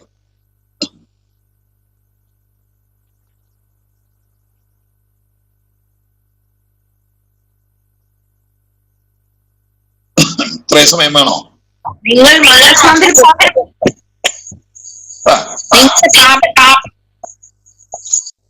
ഓരോരുത്തൻ യേശുക്രിസ്തുവിന്റെ നാമത്തിൽ സ്നാനമേൽപ്പി, പരിശുദ്ധാത്മാവെന്ന ദാനം ലഭിക്കും. പരിശുദ്ധാത്മാവെന്ന ദാനം, the gift of holy Spirit. പരിശുദ്ധാത്മാവെന്ന ദാനം എന്ന് പറഞ്ഞാൽ പരിശുദ്ധാത്മാവിനെ തന്നെ ദാനമായി, ദാനം എന്നുള്ളതിന് ഗിഫ്റ്റ് എന്ന അർത്ഥപദമാണ് ഇംഗ്ലീഷിൽ ഉപയോഗിച്ചിരിക്കുന്നത്. അപ്പൊ പരിശുദ്ധാത്മാവിനെ തന്നെ ദാനമായി നിങ്ങൾക്ക് തന്നിരിക്കുകയാണ്. കരിസ്മേര എന്ന പദമാണ്, കരിസ്മേര എന്ന് പറഞ്ഞ ദാനം എന്ന പദമാണ് അവിടെ ഉപയോഗിച്ചിരിക്കുന്നത്. അപ്പൊ പരിശുദ്ധാത്മാവിനെ തന്നെ നിങ്ങൾക്ക് ദാനമായി തന്നിരിക്കുകയാണ്. അപ്പൊ ഓരോരുത്തർ കർത്താവായ യേശുക്രിസ്തുവിന്റെ മാനസാന്തരപ്പെട്ട് നിങ്ങളുടെ പാപങ്ങളുടെ മോചനത്തിനായി ഓരോരുത്തരും യേശുക്രിസ്തുവിന്റെ നാമത്തിൽ സ്നാനമേൽപ്പി. അതാ ഓർഡർ.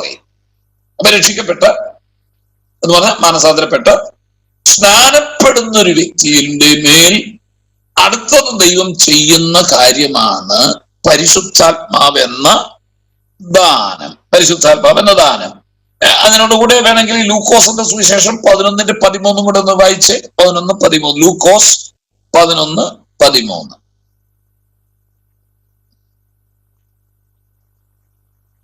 അങ്ങനെ ദോഷികളായ നിങ്ങൾ നിങ്ങളുടെ മക്കൾക്ക് നല്ല ദാനങ്ങളെ കൊടുക്കാൻ അറിയുന്നു എങ്കിൽ സ്വർഗസ്ഥനായ പിതാവ് തന്നോട് യാചിക്കുന്നവർക്ക് പരിശുദ്ധാത്മാവിനെ എത്രയധികം കൊടുക്കും. ഇവിടെ നമ്മുടെ കർത്താവ് തന്നെ പറഞ്ഞതാണ്, അങ്ങനെ ദോഷികളായ നിങ്ങൾ നിങ്ങളുടെ മക്കൾക്ക് നല്ല ദാനങ്ങളെ നൽകുന്നെങ്കിൽ തന്നോട് ചോദിക്കുന്നവർക്ക് ദൈവം പരിശുദ്ധാത്മാവിനെ എത്രയധികം. അപ്പൊ പരിശുദ്ധാത്മാവെന്ന ദാനം. അപ്പൊ അതിന് ചെയ്യേണ്ടത് എന്താണ് അവിടെ പറഞ്ഞിരിക്കുന്നത്? കർത്താവ് തന്നെ പഠിപ്പിക്കുകയാണ്, ചോദിക്കുക, പ്രാർത്ഥിക്കുക, ആഗ്രഹിക്കുക. ഒരു പൈതൽ, ഒരു മകൻ അപ്പനോട് അപ്പം ചോദിക്കുക. ഇത് യഹൂദന്മാരുടെ ആ ജീവിതശൈലി ഒന്ന് മനസ്സിലാക്കണമെങ്കിൽ നിങ്ങൾക്കത് മനസ്സിലാക്കാൻ പറ്റും. എന്താ അമ്മയോട് ചോദിക്കാഞ്ഞെന്നറിയാമോ? യഹൂദന്റെ ഭവനത്തില് അമ്മ ആഹാരം പാകം ചെയ്യുന്നു. ആഹാരമൊക്കെ ഉണ്ടാക്കിയിട്ട് അവരൊരുമിച്ച് കൂടി വന്നിരിക്കും. നമ്മുടെ പോലെ മേശയും കസേരയൊന്നും ഇല്ല, നിലത്താണ് അവരിയ്ക്കുന്നത്. വട്ടം ഇരുന്നിട്ട് അപ്പം നടുക്ക് കൊണ്ടുവയ്ക്കും.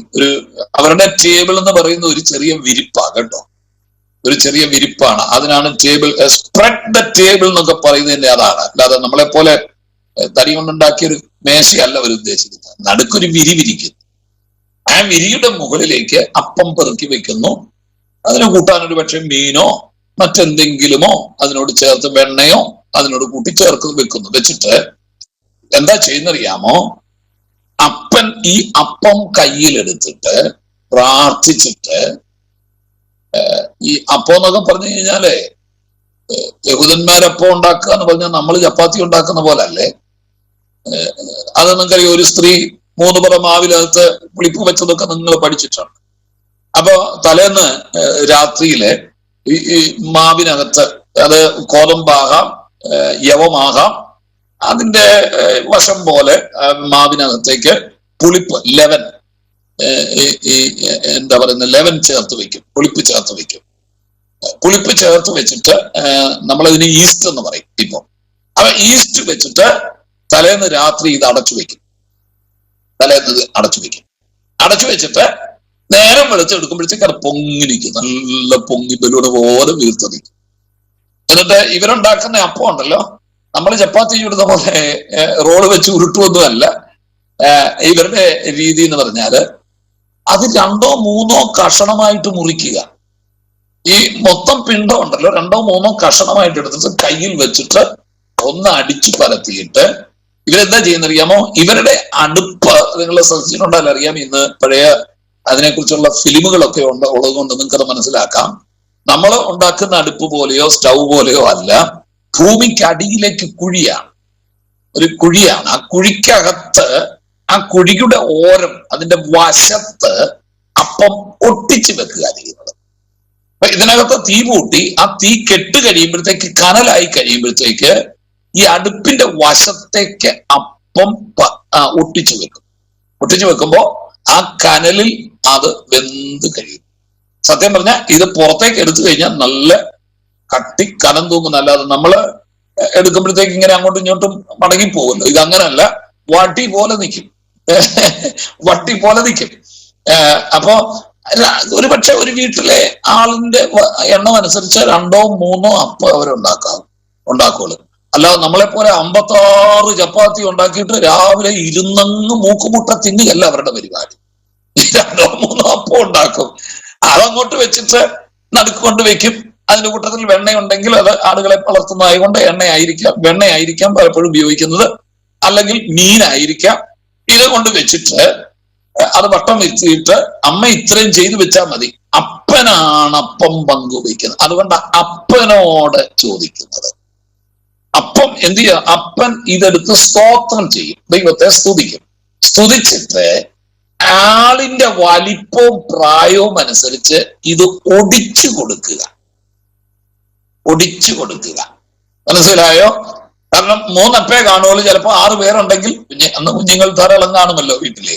അല്ല, 6ആയിട്ട് മുറിക്കണം ഇത്. അപ്പൊ 3 അപ്പേ കാണും, അല്ലെ 2 അപ്പേ കാണും, അത് മുറിച്ചു കൊടുക്കും. അപ്പൊ അത് കൊടുക്കുന്ന എങ്ങനെ അറിയാം? ഈ പ്രായവും വലിപ്പവും തിന്നാനുള്ള ശേഷിയൊക്കെ അറിഞ്ഞ. ഇന്നും കർത്താവ് അങ്ങനെ തന്നെയല്ലേ തരുന്നത്, ഓരോരുത്തരുടെ ശേഷി അനുസരിച്ച് തരുന്നത്. അതുകൊണ്ട് ശ്രദ്ധിച്ചോണം കേട്ടോ. വിശപ്പും നല്ല ദാഹവും ഒക്കെ ഉണ്ടെങ്കിലേ കൂടുതൽ കിട്ടുകയുള്ളു.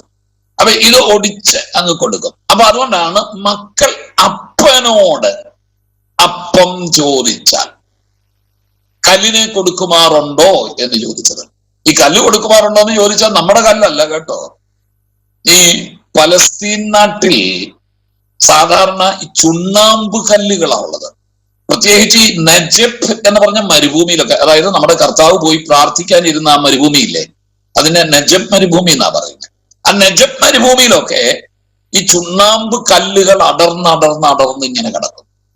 എന്നിട്ട് ഒരല്പം ചെളി പുരണ്ടും പിന്നെ കുറെ ഭാഗം വെളുത്തും. ചുണ്ണാമ്പ് കല്ല് കാണുമ്പോഴത്തേക്ക് നമുക്കറിയാമല്ലോ, അടർന്ന് കിടക്കുക. ഇത് കിടക്കുന്ന കണ്ടു കഴിഞ്ഞാൽ അപ്പൊ ആരാ വിചാരി വന്ന് പറഞ്ഞത്, കിടക്കുന്നത് ഒറ്റ നോട്ടത്തിൽ അപ്പമാന്ന് തോന്നുന്നു. അത് അതുകൊണ്ട് അപ്പമാക്കാൻ പറയരുതോ, കല്ല് അപ്പമാക്കാൻ പറയരുതോ എന്ന് പണ്ട് പറഞ്ഞത്. അതുകൊണ്ടാണ് അപ്പൊ ഇങ്ങനെ ഒടിച്ചു കൊടുക്കും കുഞ്ഞുങ്ങളുടെ പ്രായം അനുസരിച്ച്. അതുകൊണ്ടാ പറഞ്ഞത്, മക്കൾ അപ്പം ചോദിച്ചാൽ നിങ്ങൾ കല്ല് കൊടുക്കുമോ? ബാക്കിയുള്ളത് ഇപ്പൊ ഞാൻ പറയുന്നില്ല. മീൻ ചോദിച്ചാൽ പാമ്പിനെ കൊടുക്കുമോ, മുട്ട ചോദിച്ചാൽ തേളിനെ കൊടുക്കുമോ, ഇത് പറഞ്ഞേച്ചാ പറഞ്ഞത്. അങ്ങനെ ദോഷികളായ നിങ്ങൾ, കണ്ടോ, ദോഷി എന്ന് പറഞ്ഞാൽ ദോഷമുള്ള നിങ്ങൾ എന്ന് പറഞ്ഞാൽ നമുക്ക് മനുഷ്യൻ ഒത്തിരി ദോഷമുണ്ട്. പക്ഷെ നമ്മൾ ഒത്തിരി ദോഷം ചെയ്യുന്നവരാണ്. നമ്മളത്ര പുണ്യവാന്മാരൊന്നും അല്ല, നമ്മളത്ര നീതിമാന്മാരൊന്നും അല്ല. നീതിമാൻ എന്നുള്ളതിന്റെ എതിർപദമാണ് കേട്ടോ ദോഷികൾ. അപ്പൊ നമ്മൾ ദോഷമുള്ളവരാണ്, അത്ര വലിയ നീതിമാനൊന്നും അല്ല നമ്മൾ. എന്നിട്ടും നമ്മുടെ മക്കൾ അപ്പം ചോദിക്കുമ്പം നമ്മൾ കല്ലെടുത്ത് കൊടുക്കുവോ? കുഞ്ഞത് കയറി കടിച്ച് അവന്റെ പല്ലും പോയി ചോരയും വന്ന് സമ്മതിക്കുവോ നമ്മള്? എന്റെ കുഞ്ഞുങ്ങളെ ഞാനത് സമ്മതിക്കുകയില്ല, ഒരിക്കലും ചെയ്യുകയില്ല. അങ്ങനെയെങ്കിൽ കർത്താവ് പറയുകയാണ്, അങ്ങനെയെങ്കിൽ ദോഷികളെ നിങ്ങൾ അങ്ങനെ ചെയ്യുകയില്ലെങ്കിൽ തന്നോട് ചോദിക്കുന്നവർക്ക് അവൻ പരിശുദ്ധാത്മാവിനെ എത്രയധികം. ദോഷികളായ നമ്മൾ നമ്മുടെ കുഞ്ഞുങ്ങൾക്ക് നല്ല ദാനങ്ങളെയാണ് കൊടുക്കുന്നതെങ്കിൽ കർത്താവ് തന്നോട് ചോദിക്കുന്നവർക്ക്, ഇപ്പൊ നമ്മൾ ദോഷികളാ, നീതിമാന്മാരല്ല. എന്നാൽ നീതിമാനായ ദൈവത്തോട് നമ്മൾ പരിശുദ്ധാത്മാവിനെ ചോദിക്കുന്നെങ്കിൽ എത്ര നല്ല ദാനങ്ങൾ തരും. അപ്പൊ പരിശുദ്ധാത്മാവ് എന്നതാണ്, ഹോളി സ്പിരിറ്റ് തന്നെ ഒരു ഗിഫ്റ്റാണ്. അത് ദൈവം നമുക്ക് തരുന്ന ഒരു ഗിഫ്റ്റാണ്. അതുകൊണ്ട് ആത്മനിറവ് പ്രാപിച്ചിട്ടില്ല എങ്കിലും ഇന്ന് രാത്രിയിൽ എന്നെ കേൾക്കുന്നുണ്ടെങ്കിൽ ഞാൻ നിങ്ങളോട് പറയട്ടെ, ആദ്യം നിങ്ങൾക്ക് വേണ്ടത് ആത്മ നിറവിന് വേണ്ടി ഒരു ദാഹമാണ്. ഒരു കുഞ്ഞിനുണ്ട് വിശപ്പുണ്ടാകുമ്പോഴാണ് അപ്പനോട് അപ്പം ചോദിക്കുന്നത്. അപ്പൊ എനിക്ക് അപ്പം തന്നെ വിശക്കുന്നു. അവന്റെ ആവശ്യബോധം എത്ര വലുതാണെന്നറിയാമോ? അതിന് അപ്പം ചോദിക്കുമ്പം അവന് കുറെ വെള്ളം കോരിക്കൊടുത്താൽ അവന് നിറയുകയില്ല. അവന് കുറെ കല്ല് പെറുക്കി, മോനെ ഇത് അപ്പം പോലെ തന്നെയല്ലേ ഇരിക്കുന്നത്, എന്നാ കല്ല് നോക്ക് എടുക്ക എന്ന് പറഞ്ഞാൽ അവന് തൃപ്തിപ്പെടുകയില്ല. അപ്പൊ വിശന്നിരിക്കുന്ന ഒരു കുഞ്ഞ് അപ്പം കൊണ്ട് മാത്രമേ തൃപ്തിപ്പെടൂ. അത്ര ആവശ്യബോധമാണ്. അതിന് ഡ്യൂപ്ലിക്കേറ്റുകളൊന്നും അവന് വേണ്ട. അങ്ങനെയാണെങ്കിൽ ദൈവത്തിന്റെ മക്കളെ തന്നോട് ചോദിക്കുന്നവർക്ക് പരിശുദ്ധാത്മാവിനെ അറിയാത്തത്. നമ്മൾ ദൈവത്തോട് ചോദിക്കുക, കർത്താവേ അവിടുത്തെ ആത്മാവിനാൽ എന്നെ നിറയ്ക്കണമെന്ന് പ്രാർത്ഥിക്കുക. ഞാൻ കഴിഞ്ഞ ദിവസം നിങ്ങളോട് പറഞ്ഞു, ആത്മനിറവിന് ആദ്യം ആവശ്യമുള്ളത് ഒന്ന് ആവശ്യബോധം. കർത്താവേ എനിക്കത് തന്നേ പറ്റും, എനിക്ക് പരിശുദ്ധാത്മാ നിറവാൾ തന്നേ പറ്റും, പ്രാർത്ഥിക്കണം. രണ്ട്, ഞാൻ പറഞ്ഞു വിശുദ്ധ ജീവിതമാണ്. ഓർക്കുന്നുണ്ടോ? പരിശുദ്ധാത്മാവ് പരിശുദ്ധിയുടെ ആത്മാവാണ്. വിശുദ്ധിയുള്ളിടത്തെ ഇറങ്ങും. ഇതുപോലെ നമ്മുടെ ഹൃദയത്തെ ശുദ്ധീകരിച്ചിട്ട് ദൈവവചനമെന്ന വെള്ളത്താൽ നാം കഴുകി ശുദ്ധീകരിച്ച് നമുക്ക് നമ്മുടെ ജീവിതത്തിൽ മാലിന്യങ്ങളുണ്ട്. തീർച്ചയായിട്ടും എന്റെ കർത്താവേ, എന്റെ ജീവിതത്തിൽ കുറവുണ്ടെങ്കിൽ എന്നോട് ക്ഷമിക്കണമെന്നല്ല പ്രാർത്ഥിക്കുന്നത്. കുറവുണ്ടെങ്കിൽ നല്ലത്, നമുക്ക് നന്നായിട്ട് അറിയാം കുറവുണ്ടെന്ന്, ഇല്ലേ? കർത്താവേ എന്റെ ജീവിതത്തിൽ കുറവുണ്ട്, എന്നോട് ക്ഷമിക്കണമേ, അവിടുത്തെ വചനത്താലും ആത്മാവിനാലും എന്നെ ശുദ്ധീകരിക്കണമെന്ന് പ്രാർത്ഥിക്കണം. നിങ്ങൾ ഓരോ കുടിവരവിലും, ഓരോ ദിവസവും, ഓരോ പ്രാർത്ഥനാ വേളയിലും ശുദ്ധീകരണത്തിന് അല്പസമയം എടുത്തിട്ടേ ബാക്കി സമയം പ്രാർത്ഥിക്കാം. പ്രാർത്ഥിച്ചു ഉടനെ ബഹളം. ഒരു കൂട്ടായ്മയ്ക്ക് നമ്മൾ വന്നു കഴിഞ്ഞാലും ഞാൻ ഇരുന്ന സഭകളിലൊക്കെ അതിന് നിർബന്ധം ചെലുത്തുമായിരുന്നു. ഞായറാഴ്ച ആണെങ്കിലും പ്രാരംഭ സമയത്ത് എല്ലാവരും തങ്ങളെ തന്നെ ശുദ്ധീകരിക്കാനും ഏറ്റുപറയാനും അവസരം കൊടുക്കും. കർത്താവേ എന്നെ ശുദ്ധീകരിക്കണം, നിർമ്മല മനസാക്ഷിയോടെ എന്ന് അങ്ങേ ആരാധിക്കാൻ ഞാൻ കൃപ തരണം. കുടുംബ പ്രാർത്ഥനയ്ക്കാണെങ്കിലും പറയും, ആദ്യ സമയം അല്പസമയം എല്ലാവരും സ്തോത്രത്തിൽ ജാഗരിക്കുകയും തങ്ങളെ തന്നെ ദൈവസന്നിധിയിൽ ഏൽപ്പിച്ച് കുറവുകളെ ഏറ്റുപറഞ്ഞ് പ്രാർത്ഥിക്കുകയും ചെയ്യാൻ പറയും. ഇതൊന്നും നമ്മുടെ നിലയിൽ ഇപ്പം നടക്കുന്നില്ല. അതാണ് വന്ന ഉടനെ അങ്ങ് വെടിപൊട്ടിക്കുക. നമ്മൾ അന്യഭാഷ അങ്ങ് തുടങ്ങുക. എവിടുത്തെ ഏത് അന്യഭാഷയാണെന്ന് എനിക്കറിയത്തില്ല. വിശുദ്ധീകരണമില്ലാത്തടത്ത് ഇറങ്ങുന്ന ആത്മാവേദാ എനിക്കറിഞ്ഞൂണ്ട്. അതൊക്കെ അപ്പൊ ആദ്യം നമ്മളൊക്കെ കുറവുള്ളവരാണ്. നമ്മൾ ഈ ലോകത്തിലല്ലേ, അല്ലേ? നമ്മൾ ഈ ലോകത്തിലാ. വിശുദ്ധീകരണം നമുക്ക് ആവശ്യമാണ്. അപ്പൊ അതുകൊണ്ട് നിങ്ങൾക്കറിയാമോ, ഈ ലേവ്യ പുസ്തകത്തിൽ നിങ്ങൾ വായിക്കുമ്പോഴത്തേക്ക്, ലേവ്യ പുസ്തകം 1-ാം അധ്യായത്തിൽ തന്നെ കിടപ്പുണ്ട്, അത് ഇപ്പൊ പറയാൻ നേരമില്ല. യാഗത്തിനുള്ള മൃഗത്തിന് 3 പ്രോസസ്സാണ്. വിശുദ്ധീകരണത്തിന്റെ 3 പ്രോസസ്സാണ്. 1-ാം അധ്യായത്തിൽ തന്നെ കിടപ്പുണ്ട്, 3-ാം വാക്യത്തിലും 9-ാം വാക്യത്തിലും കിടപ്പുണ്ട്. നിങ്ങൾ ലേവ്യ പുസ്തകം എടുത്ത് വായിച്ചാൽ മതി. 3 പ്രോസസ്സിലൂടെ കടന്നു പോകുന്ന ഒരു മൃഗത്തെ മാത്രമേ യാഗപീഠത്തിൽ അർപ്പിക്കാൻ പറ്റൂ. ഇത് നമ്മൾ എവിടുന്നെങ്കിലും ഓടി ഇങ്ങോട്ട് വന്ന് അങ്ങ് പ്രാർത്ഥിച്ച് അടിച്ച് ബഹളം വെക്കുക കേട്ടോ. അപ്പൊ യാഗപീഠത്തിലേക്ക് ഒരു മൃഗത്തെ വെക്കണമെങ്കിൽ, ഒന്ന്, നിങ്ങൾ ഒരു മൃഗത്തെ യാഗം കഴിക്കുന്നെങ്കിൽ ലേവ്യ 1:3 അവിടെ എഴുതിയിരിക്കുകയാണ്, ഊനമില്ലാത്തതിനെ വേണം യാഗം അർപ്പിക്കാൻ. വിതൗട്ട് ബ്ലെമിഷ്, ഊനമില്ലാതിരിക്കണം എന്ന് പറഞ്ഞാൽ ഊനം എന്താണെന്ന് ലേവ്യ പുസ്തകത്തിൽ തന്നെ എഴുതിയിട്ടുണ്ട്. എന്താ അറിയോ? പൂക്കണ്ണ്, ചൊറി, ചിരങ്ങ്, ദീനം, അല്ലേ, അധികാംഗം, ഇങ്ങനെയൊക്കെ പറഞ്ഞ് പല കാര്യങ്ങളും അവിടെ പറഞ്ഞിട്ടുണ്ട്. അതെല്ലാം വിരിക്കാൻ നേരമില്ല. അപ്പൊ ഊനമില്ല. അത് പൊസിഷണൽ സാങ്ക്ടിഫിക്കേഷൻ എന്ന് പറഞ്ഞാൽ യേശുവിനെ നാം രക്ഷിതാവായി സ്വീകരിച്ചു കഴിഞ്ഞാൽ എന്ത് ചെയ്തു? നമ്മുടെ അയോഗ്യതയെല്ലാം മാറി, നമുക്ക് ഊനമില്ലാതായി കേട്ടോ. അതുകൊണ്ട് യേശുക്രിസ്തുവിന്റെ രക്തത്താൽ വീണ്ടെടുക്കപ്പെട്ട ദൈവവൈതലാണോ നീ? ആണെങ്കിൽ 1-ാമത്തെ യോഗ്യത നീ കടന്നു. 1-ാമത്തെ യോഗ്യത ഞാൻ ലേവ്യ പുസ്തകം 1-ാം അധ്യായം 3-ാം വാക്യം എടുത്ത് വായിച്ച ഇതിന്റെ ഇടയ്ക്ക് കയറിയാണേ. 1:3 വായിച്ചാണെങ്കിൽ പെട്ടെന്ന് ലേവ്യ 1:3.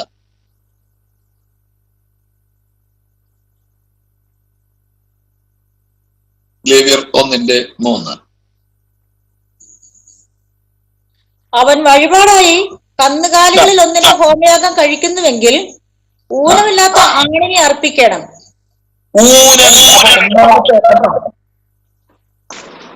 യാഗമർപ്പിക്കാനുള്ള മൃഗത്തിന്റെ ഒന്നാമത്തെ യോഗ്യത ഊനമില്ല, വിത്തൗട്ട് ബ്ലെമിഷ്, കുറവില്ലാത്തത് കേട്ടോ, കുറവില്ലാത്തത്. അതാ ഊനമില്ലാത്തത് എന്ന് പറഞ്ഞാൽ.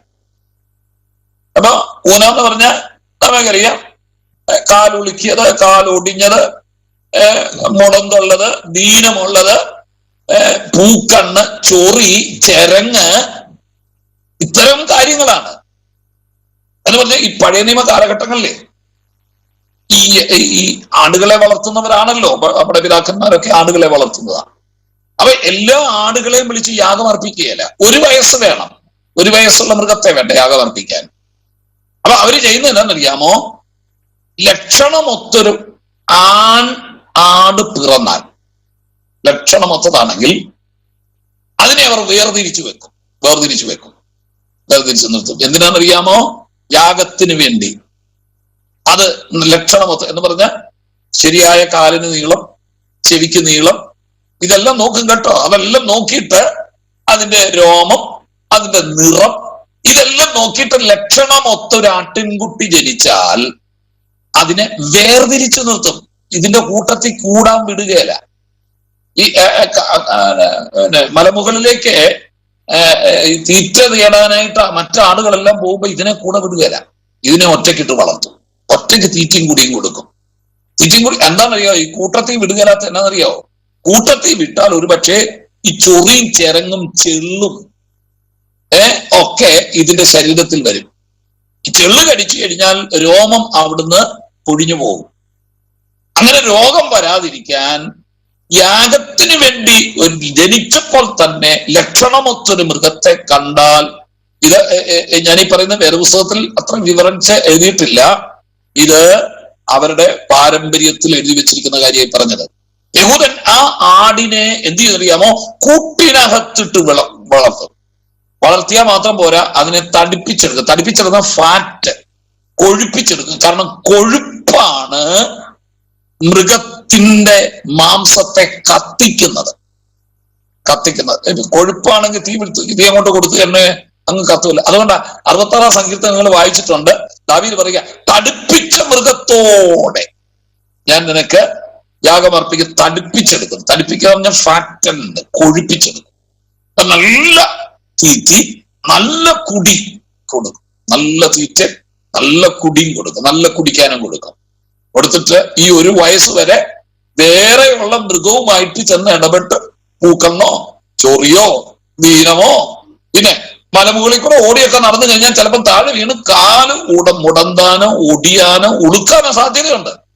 അതൊന്നും വിടുകയില്ല. കൂട്ടിനകത്ത് തന്നെ അതിനെ പ്രത്യേകം സംരക്ഷിച്ചിട്ട് ഒരു വയസ്സ് വരെ ഇത്തരം ആടുകളെ ഒരുമിച്ച് വളർത്തിയിട്ട്, കുറെ ആടുകളെ, ഒരെണ്ണത്തിനെ അല്ല, കുറെ എണ്ണത്തെ ഇങ്ങനെ വളർത്തിയെടുക്കും. ലക്ഷണമൊത്തതിനെ എല്ലാം ഇങ്ങനെ മാറ്റിയിട്ട് വളർത്തിയിട്ട് അതിലേറ്റവും ലക്ഷണമൊത്തത് ഒരു വയസ്സായപ്പോൾ അതിലേറ്റവും ലക്ഷണമൊത്തതും തടിപ്പിച്ചതുമായ മൃഗത്തെ കൊണ്ടായി യഹൂദൻ യാഗം കഴിപ്പിക്കാൻ പോകുന്നത്. വല്ലതും മനസ്സിലാവുന്നുണ്ടോ? അല്ലാതെ എവിടുന്നെങ്കിലും ചാടി ഇറങ്ങി കിട്ടുന്നത് കയ്യിലെടുത്തോണ്ട് ഓടുകയല്ല. അങ്ങനെയുള്ളതിനെ കൊണ്ട് യാഗം അർപ്പിച്ച കഥ മലാക്കി പുസ്തകത്തിൽ കിടപ്പുണ്ട്, നിങ്ങൾ വായിച്ചു നോക്കണം. ദൈവത്തിനത് അറപ്പാന്നാ പറഞ്ഞേ. മുടന്നുള്ളതിനെയും ദീനമുള്ളതിനെയും കൊണ്ടുവന്നാൽ ദൈവം പറയുകയാണ്, നിങ്ങൾ ആലയത്തിന്റെ വാതിലങ്ങ് അടച്ചു കള. എനിക്ക് അറപ്പാന്നാ പറഞ്ഞു ഇത്തരം യാഗത്തെ. അപ്പൊ യേശുവിന്റെ രക്തത്താൽ വീണ്ടെടുക്കപ്പെട്ടപ്പോൾ വാത്സല്യ ദൈവമക്കളെ, നമ്മുടെ ഊനം മാറിപ്പോയി, നമ്മുടെ കുറവ് നീങ്ങിപ്പോയി. ദൈവധൈര്യത്തോടെ കൃപാസനത്തോടെ അടുത്തു വരാൻ ദൈവം നമുക്ക് കൃപ തന്നു. വിശുദ്ധിയുടെ ഒന്നാമത്തെ പടവ്. ഈ രണ്ടാമത്തെ പടവ് 9-ാമത്തെ വാക്യം വായിച്ച്. ലേവ്യ 1:9. അതിന്റെ കുടലും കാലും അവൻ വെള്ളത്തിൽ കഴുകണം. കണ്ടോ? ഊനമില്ലാത്തതായ മാത്രം പോരാ, അടുത്തത് കുടലും കഴുകണം, കാലും കഴുകണം. കാര്യം എന്തിനാ ഈ കാല് കഴുകുന്നത്? ഈ മൃഗത്തെ പ്രത്യേകം കൂട്ടിലിട്ട് വളർത്തിയതാണ്, ഊനമില്ലാതെ വളർത്തിയതാണ്. പക്ഷേ ഈ കൂട് തൊട്ട് ആലയം വരെ ഇതിനെ നടത്തിക്കൊണ്ടല്ലേ വന്നേ. മലിനമായ ഭൂമിയിൽ ചവിട്ടിയല്ലേ ഇത് വരുന്നത്. അങ്ങനെ നടന്ന് വരുമ്പോൾ കാലിൽ മാലിന്യമേശാൻ സാധ്യതയുണ്ട്. ഇത് തന്നെ നമ്മുടെ ജീവിതത്തിൽ നമ്മൾ യേശുവിന്റെ രക്തത്താൽ വീണ്ടെടുക്കപ്പെട്ടവരാണ്. അതൊരിക്കലായി സംഭവിച്ച അതിനെ പൊസിഷണൽ സാങ്ക്ടിഫിക്കേഷൻ. ഞാൻ അടങ്ങാനം പഠിപ്പിക്കുമ്പം എപ്പോഴേലും ഒക്കുകയാണെങ്കിൽ അത് പഠിപ്പിക്കാൻ കേട്ടോ. സാങ്ക്ടിഫിക്കേഷൻ അതിനെ പറയുന്നത് വിശുദ്ധീകരണം. വിശുദ്ധീകരണത്തിന്റെ പ്രക്രിയയെ കുറിച്ചായി പറഞ്ഞു വരുന്നത്. അതോ നമ്മൾ യേശുവിന്റെ രക്തത്താൽ വീണ്ടെടുക്കപ്പെട്ടവരാണ്, നമുക്ക് ആ ധൈര്യമുണ്ട് അല്ലെ. നമ്മൾ മാറി നിൽക്കേണ്ടവരല്ല. അതുകൊണ്ട് ഈ ആരാധനയ്ക്ക് വെച്ചാൽ പുറകോട്ട് തള്ളരുത് കേട്ടോ. നമ്മൾ യേശുവിന്റെ രക്തത്താൽ വീണ്ടെടുക്കപ്പെട്ടവരാണ്. നിങ്ങള് വചനം പഠിക്കുന്നവരോടായി പറയുന്നത് കേട്ടോ. നിങ്ങൾ അങ്ങ് പുറകിലോട്ട് പോയിരിക്കരുത്. അല്ല, കുഞ്ഞുങ്ങളെ വളർത്തുന്നവരാണെങ്കിൽ നിങ്ങൾ പുറകിലിരുന്നു. തലയ്ക്ക് കയറുന്ന പിള്ളേരെയും കൊണ്ട് ബഹളം ഉണ്ടാക്കരുത്. കുഞ്ഞുങ്ങൾ കയ്യിലുണ്ടെങ്കിൽ നിങ്ങൾ പുറകിലിരുന്നു. ഞാനത് സമ്മതിക്കാറുണ്ട്. നിങ്ങൾ യഥാർത്ഥ ഒരു ദൈവവേദനാണ്. എന്തിനീ പുറകിൽ കിടന്നു? നമ്മുടെ സഭകളിലെല്ലാം പുറകിലെ ഇടി. ഫ്രണ്ടിൽ നിന്നിട്ട് ഞാൻ ഈ ചില സഭകളിലൊക്കെ ചെന്നിട്ട് പറയും, ഞാൻ ഈ ഓടി നടന്ന് ശുശ്രൂഷിക്കുന്ന ആളൊന്നുമല്ല. ഇനി ആണെ തന്നെ എനിക്ക് ഈ ഫുട്ബോൾ ഗ്രൗണ്ട് പോലെ ഇങ്ങനെ ഫ്രണ്ടിൽ ഇത്രയും സ്ഥലമൊന്നും വിടേണ്ട കാര്യമില്ല. ചിലരൊന്നും വന്ന് പുറകോട്ടായിരിക്കുന്നത്. 3 പ്രാവശ്യം ഉപദേശി പറയണം, എഴുന്നേറ്റ് മുമ്പോട്ട് വന്നാട്ടെ. ഇതിപ്പോ നമ്മളൊരു അനുഷ്ഠാന കല പോലെ നമ്മുടെ സഭയിലെല്ലാം ഉപദേശിമാര് പരിശീലിക്കുന്ന ഒരു കലാപരിപാടിയാണ്. എല്ലാവരും എഴുന്നേറ്റാട്ടെ, എഴുന്നേറ്റു, മുമ്പോട്ട് കടന്നു വന്നാട്ടെ, ആരും വരുന്നില്ല, എല്ലാവരും ഇരുന്നാട്ടെ ഇരിക്കുന്നു. അതുകൊണ്ട് നമ്മള് ഊനമില്ലാത്തവരാണേ, നമ്മൾ മുമ്പോട്ട് കടന്നു വന്നിരിക്കണം. നമുക്കൊന്നും ഭയപ്പെടാനില്ല. നമ്മുടെ കർത്താവിന്റെ യേശു ക്രിസ്തുവിന്റെ മുൻപിലായിരിക്കുന്നത്. ധൈര്യത്തോടെ കൃപാസനത്തോടെ അടുത്ത് വരാൻ നമുക്ക് പൊസിഷണൽ സാങ്ക്ടിഫിക്കേഷൻ, സ്ഥാനീയ വിശുദ്ധീകരണം. നമ്മൾ സ്ഥാനം കൊണ്ട് ഇപ്പം വിശുദ്ധനാണ് കേട്ടോ. നമ്മൾ വിശുദ്ധനാണ്. രണ്ടാമത്തതാണ്, നമ്മൾ വിശുദ്ധനാണെങ്കിൽ തന്നെ യേശുവിന്റെ രക്തത്താൽ വീണ്ടെടുക്കപ്പെട്ടവരാണ്, ഊനമില്ലാത്തവരാണ് എങ്കിൽ തന്നെ നമ്മൾ അനുദിന ജീവിതത്തിലൂടെയാണ് കടന്നു പോകുന്നത്. മനസ്സിലായോ? നമ്മൾ ഓരോ കൂട്ടായ്മയ്ക്കും ആരാധനയ്ക്കും ഒക്കെ വരുമ്പോഴത്തേക്കും നമ്മൾ കുടുംബജീവിതം നയിക്കുന്നവരും ഈ ലോകത്തിൽ ജീവിക്കുന്നവരും അല്ലേ. നമ്മൾ പലതും കണ്ടെന്നും പലതും കേട്ടെന്നും അറിയാതെ പലതും സംസാരിച്ചെന്നും ഒക്കെ വരാം അല്ലേ. നമ്മളൊരു കുടുംബത്തിൽ ജീവിക്കുമ്പോഴത്തേക്ക് നമ്മൾ ചിലപ്പോ ഒന്ന് ചൂടായി പോയെന്ന് വരാം. അല്ലാതെ അത്ര സന്യാസിമാരൊന്നും അല്ല, നമ്മള് സാത്വികരൊന്നും അല്ല. ചിലപ്പോ ഒരല്പം കോപിച്ചു പോയെന്ന് വരാം അല്ലെ. ചിലപ്പോ തട്ടിക്കേറേണ്ടി വന്നെന്ന് വരാം. ചിലപ്പോ ആരെങ്കിലും വേണ്ടാത്ത കാര്യം അപവാദമൊക്കെ പറഞ്ഞു ഒന്ന് ചിലപ്പം കേൾക്കേണ്ടി വന്ന് നമ്മളിനി ഒന്നും പറഞ്ഞില്ലേ പോലും. നമ്മുടെ ജീവിതത്തിൽ മലിനതകളുണ്ട്. അനുദിന ജീവിതത്തിലുള്ള മലിനത, അതാണ് കാല് കഴുകുക എന്ന് പറയുന്നത്. അതെങ്ങനെ കഴുകണം? അതും ഇപ്പൊ എടുത്തു തരാൻ നേരമില്ല. അതിനാണ് ദൈവത്തിന്റെ വചനം. ദൈവവചനമാകുന്ന വെള്ളത്താൽ, എഫേസ്യ ലേഖനം 5-ാം അധ്യായം 22-ാമത്തെ വാക്യത്തിൽ കിടപ്പുണ്ടത് കേട്ടോ. ഏതാ? ദൈവവചനം കൊണ്ട് കുളിക്കണം. ഇതുകൊണ്ടാണ് ഞാൻ പറഞ്ഞ ഓരോ കൂട്ടായ്മയ്ക്കും വരുമ്പോൾ ഈ രണ്ടാമത്തെ വിശുദ്ധീകരണം പ്രാപിച്ചോണം. ബൈബിൾ ക്ലാസ്സിന് വരുമ്പോഴും ചെയ്തോളം കേട്ടോ. ആ വെടിക്കെട്ട് പോലെ വല്ലവർക്കും പ്രാർത്ഥിക്കുന്നതിന് മുമ്പേ അല്പസമയം കർത്താവേ എന്റെ കുറവുകൾ എന്നോട് ക്ഷമിക്കണമേ. കഴിഞ്ഞ ദിവസങ്ങളിൽ എന്റെ ജീവിതത്തിൽ വന്നുപോയ തെറ്റുകൾ വന്നിട്ടുണ്ടെങ്കിൽ ക്ഷമിക്കണമെന്നല്ല. നമ്മൾ ആകപ്പാടെ കർത്തൃമേശയ്ക്ക് മുമ്പ് എഴുന്നേറ്റ് നിന്ന് ഒരു പരിപാടിയാ, എനിക്ക് ആരോടും ഇല്ല, എന്നോട് ആർക്കെങ്കിലും ഉണ്ടെങ്കിൽ കിട്ടുക, എനിക്ക് ആരോടും ഇല്ല. ഇതാ നമ്മൾ പറയുന്ന വിശുദ്ധീകരണം. നമ്മൾ ആദ്യം ചെയ്യേണ്ടത്, കർത്താവേ എന്റെ ജീവിതത്തിൽ കുറവുകൾ വന്നിട്ടുണ്ട്, ക്ഷമിക്കണം, എന്നോട് ക്ഷമിക്കണം. ഓരോ കൂട്ടായ്മയിലും ഓരോ കുടിവരവിലും ഇത് പറഞ്ഞിട്ടേ കിടക്കാവൂ. ഓരോ ദിവസവും ഇങ്ങനെ പ്രാർത്ഥിച്ചിട്ട് നിങ്ങൾ മറ്റുള്ളവർക്ക് വേണ്ടി പ്രാർത്ഥിക്കാവൂ കേട്ടോ. വിശുദ്ധീകരണം ഇല്ലെങ്കിൽ, വിശുദ്ധീകരണം കൂടാതെ ആരും ദൈവത്തെ കാണുന്നില്ല. പാപികളുടെ പ്രാർത്ഥന ദൈവം കേൾക്കുന്നില്ല. എത്ര വിശുദ്ധീകരിക്കാതെ ഏറ്റുപറയാതെ എത്ര വെടിക്കെട്ട് പ്രാർത്ഥന പ്രാർത്ഥിച്ചാലും ദൈവം കേൾക്കുകയില്ല. അതുകൊണ്ടാണ് ഞാൻ പറഞ്ഞത്, ഓരോ കുടിവരവിലും ഓരോ കൂട്ടായ്മയിലും ഓരോ ദിവസവും രാത്രി കിടക്കുന്നതിന് മുൻപ് കർത്താവേ ഇന്നെന്റെ ജീവിതത്തിൽ വന്ന കുറവുകൾ, എന്റെ നോട്ടത്തിലോ വാക്കിൽ ചിന്തയിൽ പ്രവൃത്തിയിൽ കൊടുക്കൽ വാങ്ങലുകളിൽ മനോഭാവങ്ങളിൽ ഇടപാടുകളിൽ ഒക്കെ കുറവ് വന്നിട്ടുണ്ട്. പൊന്നു കർത്താവേ, അടിയനോട് ക്ഷമിക്കണമേ. നാളെ അങ്ങനെ ചെയ്യാതിരിക്കാൻ എനിക്ക് കൃപ തരണേ. ഇതും കൂടെ പറയണം കേട്ടോ. എന്നും എന്നും ചെളി ചവിട്ടുകയും വെള്ളത്തിൽ കഴുകുകയും ചെയ്താൽ പോരാ. കർത്താവെ, നാളെ അങ്ങനെ ചെയ്യാതെ ജീവിക്കാൻ എനിക്ക് കൃപ തരണമേ എന്ന് പ്രാർത്ഥിച്ചിട്ടേ കിടക്കാവും.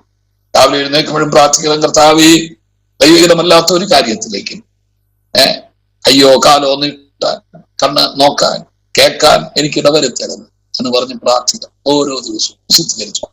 അതാ കാല് കഴുകുന്നത്. മൂന്നാമത്തെ പടി ഏതാണെന്നറിയാമോ?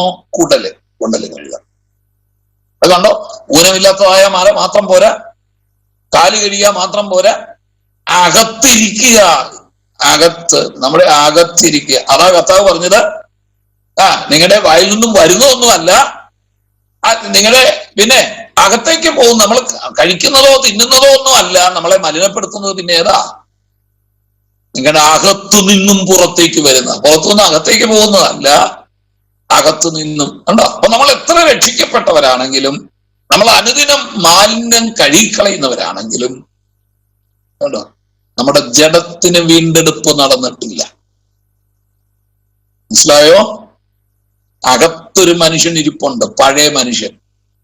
ജഡം പഴയ മനുഷ്യൻ കേട്ടോ. 1 കൊരിന്ത്യർ 7-ാം അധ്യായം എടുത്ത് വായിച്ചോണം. ജഡം, അകത്തൊരു സാധനം ഇരിപ്പുണ്ട്, പഴയ മനുഷ്യൻ, വീണ മനുഷ്യൻ, ദ ഫോളൻ മാൻ എന്നൊക്കെ അവനെ വിളിക്കുന്നത്. അവൻ എന്ത് ചെയ്യാന്നറിയാമോ? അവൻ പാപത്തിലേക്ക് നമ്മളെ വലിച്ചുകൊണ്ട് പോകും, പാപത്തിലേക്ക് നമ്മളെ ബന്ധപ്പെടും. പാപത്തിന്റെ ആസക്തികൾ നമ്മുടെ അകത്തുണ്ട്. തെറ്റ് ചെയ്യാൻ ഒരു ആസക്തി, ആരും പ്രേരിപ്പിക്കണ്ട, തെറ്റ് ചെയ്യാൻ ആരും പ്രോത്സാഹിപ്പിക്കുകയും വേണ്ട, നമ്മളറിയാതെ ചെയ്തു പോകും അകത്ത മനുഷ്യൻ. അപ്പൊ അത് എന്ത് ചെയ്യണം? കുടല് കഴുകണം. കുടല് കഴുകുന്ന എങ്ങനെയാ? അത് പരിശുദ്ധാത്മാവിൽ, അതിപ്പം പറയാൻ നേരമില്ല. ആത്മാവ് അകത്ത് വരുമ്പോൾ എന്ത് ചെയ്യും? നമ്മുടെ അകത്തെ മലിനതകളെല്ലാം പുറത്തേക്ക് പോകും. അകത്താത്മാവ്, പരിശുദ്ധാത്മാവ് വരും. അതുകൊണ്ട് പരിശുദ്ധാത്മാവ് ഇറങ്ങണമെങ്കിൽ വിശുദ്ധീകരണത്തിന്റെ ഈ 3 പടവുകൾ വേണം. എപ്പോഴും ഓർത്തണം കേട്ടോ. അല്ലാതെ എനിക്കിങ്ങോട്ട് തന്നാലെന്നെ, ആത്മാവിനെ തന്നാലെന്നെ എന്നും പറഞ്ഞിരുന്ന് ഗുസ്തി പിടിച്ചാൽ കിട്ടുകയില്ല കേട്ടോ.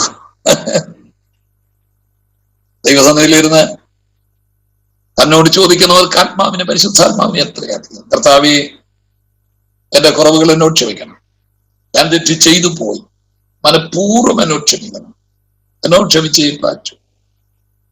നമുക്ക് ആ ഒരു ഏറ്റുപറച്ചിലും അനുതാപവും ഒരു കണ്ണുനീരിന്റെ അനുഭവം വേണം. ഒരു കണ്ണുനീരിന്റെ അനുഭവം. ഇന്ന് നമുക്ക് ഇതൊന്നുമില്ല. ഇന്ന് കണ്ണുനീര് എവിടെ പോയി? ഇല്ലേ? കണ്ണുനീര് എവിടെ പോയി? കണ്ണുനീരില്ലെന്ന്.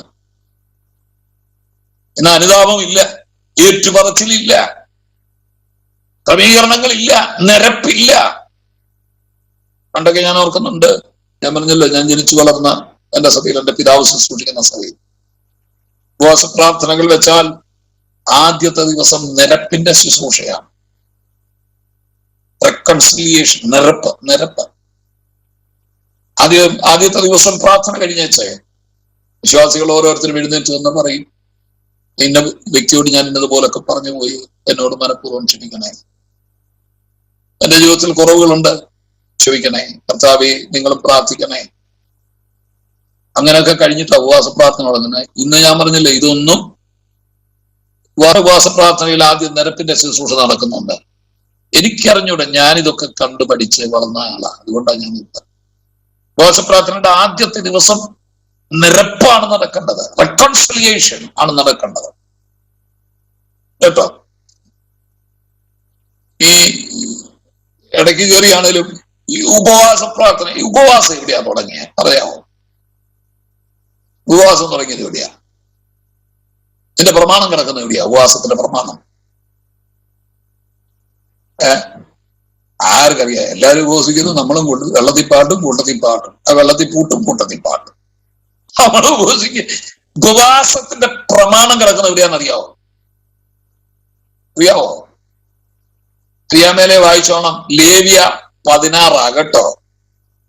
ലേവ്യ പുസ്തകം 16-ാം അധ്യായം 29-ാമത്തെ വാക്യം ഒന്ന് വായിച്ചേ. ഇതൊന്നും അറിയാതെ നമ്മൾ കിടന്ന ഏതാണ്ടെല്ലാം കാട്ടിക്കൂട്ടുക. ഇതിന് പ്രമാണമുണ്ട്. ഉമ്മാരെ കിടന്ന തുള്ളരുത്. പഴയ നിയമത്തിൽ കിടന്ന ആ പ്രമാണം തുടർന്നു പോരുക. പുതിയ നിയമത്തിൽ ഉപവാസത്തിന് പ്രത്യേക പ്രമാണം ഇല്ല കേട്ടോ. യേശു ഉപവസിച്ചു എന്ന് പറഞ്ഞ് അങ്ങ് തുടങ്ങുക പുതിയ നിയമത്തിലോട്ട്. അപ്പൊ പഴയ നിയമത്തിലെ പ്രമാണമായി പോരുന്നത്. ലേവ്യ 16:29 വായിച്ചാട്ടെ. ഇത് നിങ്ങൾക്ക് എന്നേക്കുമുള്ള ചട്ടം ആയിരിക്കണം. 7-ാം മാസം 10-ാം തീയതി നിങ്ങൾ ആത്മതപനം ചെയ്യണം. മതി. ആ പദം അതാ ഉപവാസം. അവിടെ മലയാളത്തിൽ അതിനെ തർജ്ജമ ചെയ്തിരിക്കുന്നത് ആത്മതപനം എന്നാണ്. ആത്മതപനം. എബ്രായ ഭാഷയിൽ അവിടെ എഴുതിയിരിക്കുന്നത് ആനഹ് നെഫിഷ്. ആനഹ് നെഫിഷ്. ANAH. ആനഹ്. നെഫേഷ് എന്ന് പറഞ്ഞാൽ നിങ്ങൾക്കറിയാം. NEPHESH. നെഫേഷ്. നെഫേഷ് എന്ന് പറഞ്ഞാൽ ആത്മാവല്ല, പ്രാണൻ. ആ തർജ്ജമയും തെറ്റിപ്പോയി. ആത്മതപനമല്ല, പ്രാണതപനമാണ്. പ്രാണതപനം അല്ലേ? തിമോഥെയോസിന്റെ ലേഖനം അനുസരിച്ച് നമുക്കറിയാം, ഒരു മനുഷ്യൻ 3ആയിട്ട് തിരിച്ചിരിക്കുക: ദേഹം, ദേഹി, ആത്മാവ്. അതില് ദേഹിയാണ് പ്രാണൻ. മലയാളത്തിൽ ഇതിനെ പ്രാണൻ എന്ന് വിളിക്കാം. പ്രാണൻ എന്ന് പറഞ്ഞാൽ നമ്മുടെ ജീവന്റെ ഇരിപ്പിടം. വികാരങ്ങളുടെയും ചിന്തയുടെയും ഓർമ്മയുടെയും ഇരിപ്പിടത്തെയാണ് നമ്മൾ എന്ത് വിളിക്കുന്നത്? പ്രാണൻ എന്ന് വിളിക്കുന്നത്. ബുദ്ധി, വികാരം, ചിന്ത, ഓർമ്മ, ഇതെല്ലാം ഇരിക്കും. ഇതൊക്കെ നമ്മുടെ പ്രാണനിലാണ്, ദേഹിയിലാണ്. അപ്പൊ ആ ദേഹിയെ അതാ നെഫേഷ്. നെഫേഷ് എന്ന് പറഞ്ഞ പ്രാണൻ. ആത്മാവെന്നല്ല, ഇവിടെ തർജ്ജമ ചെയ്തിരിക്കുന്നത് തെറ്റാണ്. ആത്മതപനം എന്നാണ് എഴുതിയിരിക്കുന്നത്. നെഫേഷ് എന്ന് പറഞ്ഞാൽ അതിന്റെ അർത്ഥം സോൾ കേട്ടോ, സ്പിരിറ്റ് അല്ല. Body, soul, spirit. ഇത് സോളാണ്. സോൾ ആനഹ് ചെയ്യണം. ആനഹ് എന്ന പദത്തിന്റെ എബ്രായ ഭാഷയുടെ അർത്ഥം എന്നാന്ന് അറിയാവോ? Cut or tear. മുറിക്കുക അല്ലെങ്കിൽ കീറുക. മുറിക്കുക അല്ലെങ്കിൽ കീറുക. അനഹ്. തപനം. അതിനെ മലയാളത്തിൽ തപനം എന്ന് എഴുതിയിരിക്കും. ആത്മതപനമൊന്നും അല്ല എഴുതേണ്ടത്, പ്രാണതപനം. അതാ കറക്റ്റ് മലയാളം.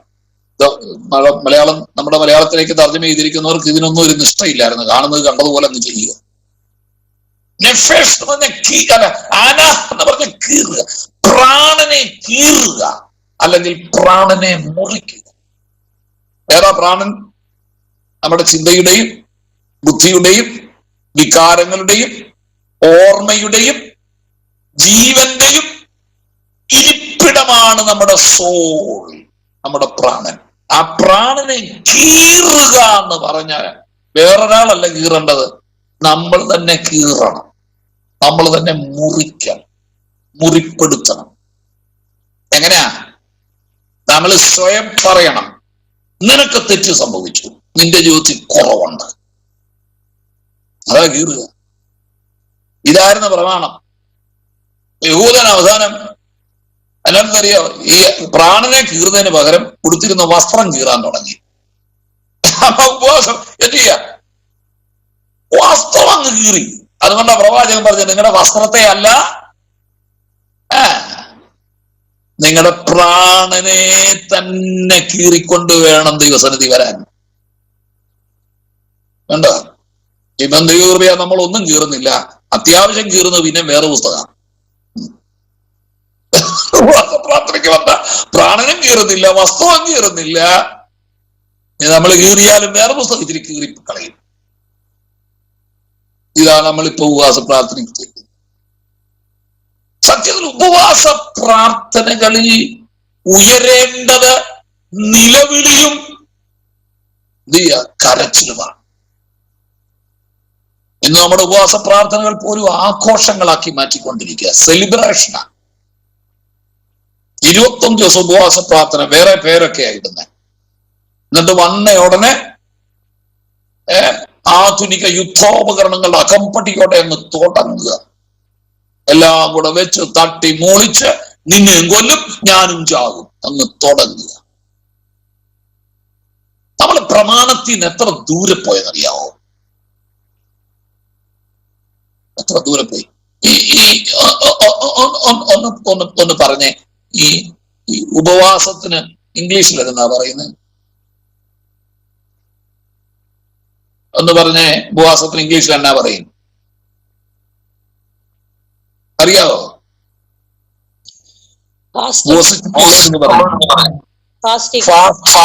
അല്ല, ഫാസ്റ്റിംഗ്.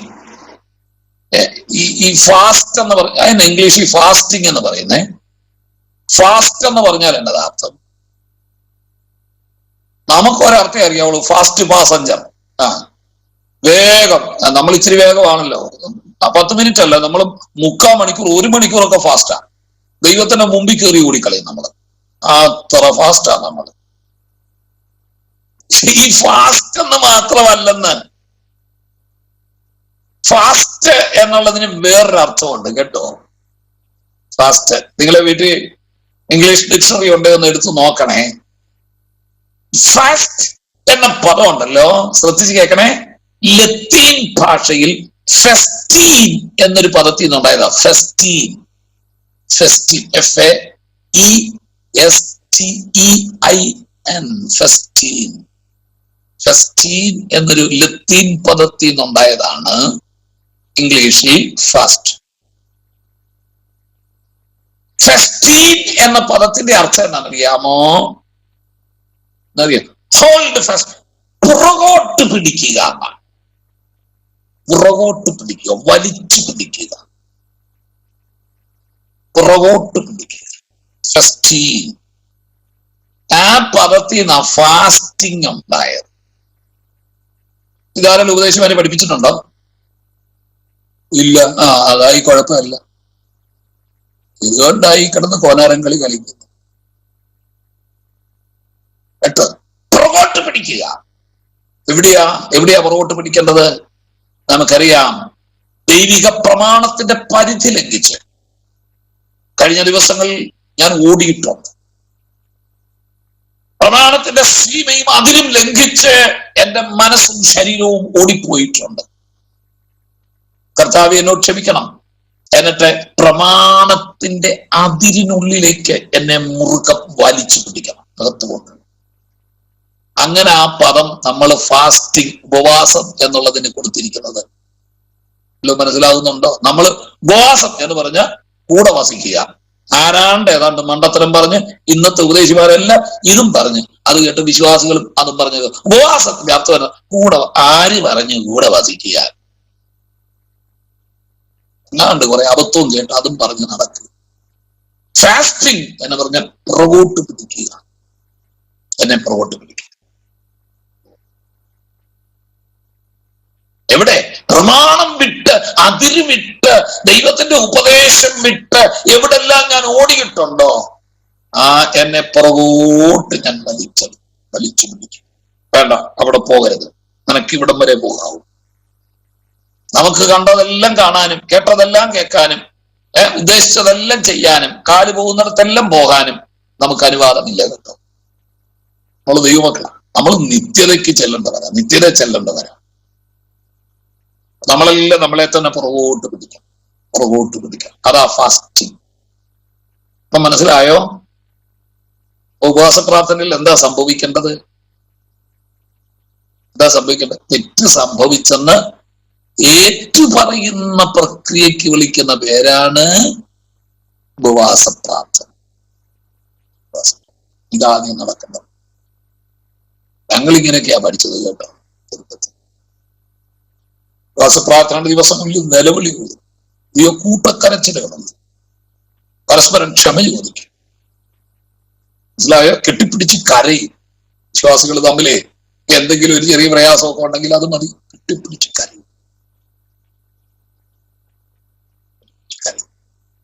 ഏറ്റുപറച്ചിൽ, അനുതാപം, അതാണ് ഉപവാസം.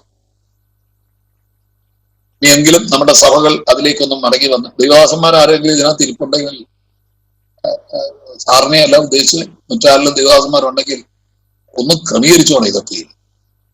എല്ലാരും ചെയ്യുന്നത് ഇങ്ങനെ വെള്ളത്തിൽ പൂട്ടും കൂട്ടത്തിപ്പാട്ടുമായിട്ട് ഓടരുതേ. ആരാണ്ടല്ല ഏതാണ്ട് മണ്ടത്തരം ചെയ്തു വെച്ചെന്ന് പറഞ്ഞാൽ അത് നിങ്ങൾ പിന്തുടരരുത്. വചനത്തിലേക്ക് മടങ്ങിട. ദൈവവചനം എന്താണെന്ന് പരിശോധിക്കുക, അതിനനുസരിച്ച് ജീവിക്കുക, അതിനനുസരിച്ച് സഭ കൊണ്ടുപോകും. നമ്മുടെ ദൈവജനത്തെ അതൊന്ന് പഠിപ്പിച്ചു. ഈ ഏറ്റുപറച്ചിൽ അനുതാപം അത് ആവശ്യത്തിലാണ്. കണ്ട അപ്പൊ നോക്കണേ, ഊനമില്ലാത്തതായിരിക്കണം എന്ന് പറഞ്ഞാൽ രക്ഷിക്കപ്പെടാത്ത ഒരു വ്യക്തിയുടെ മേലും പരിശുദ്ധാത്മാവ് ഇറങ്ങുകയില്ല. ഒന്നാമത്തെ പടി അതാദ്യം മനസ്സിലാക്കണം കേട്ടോ.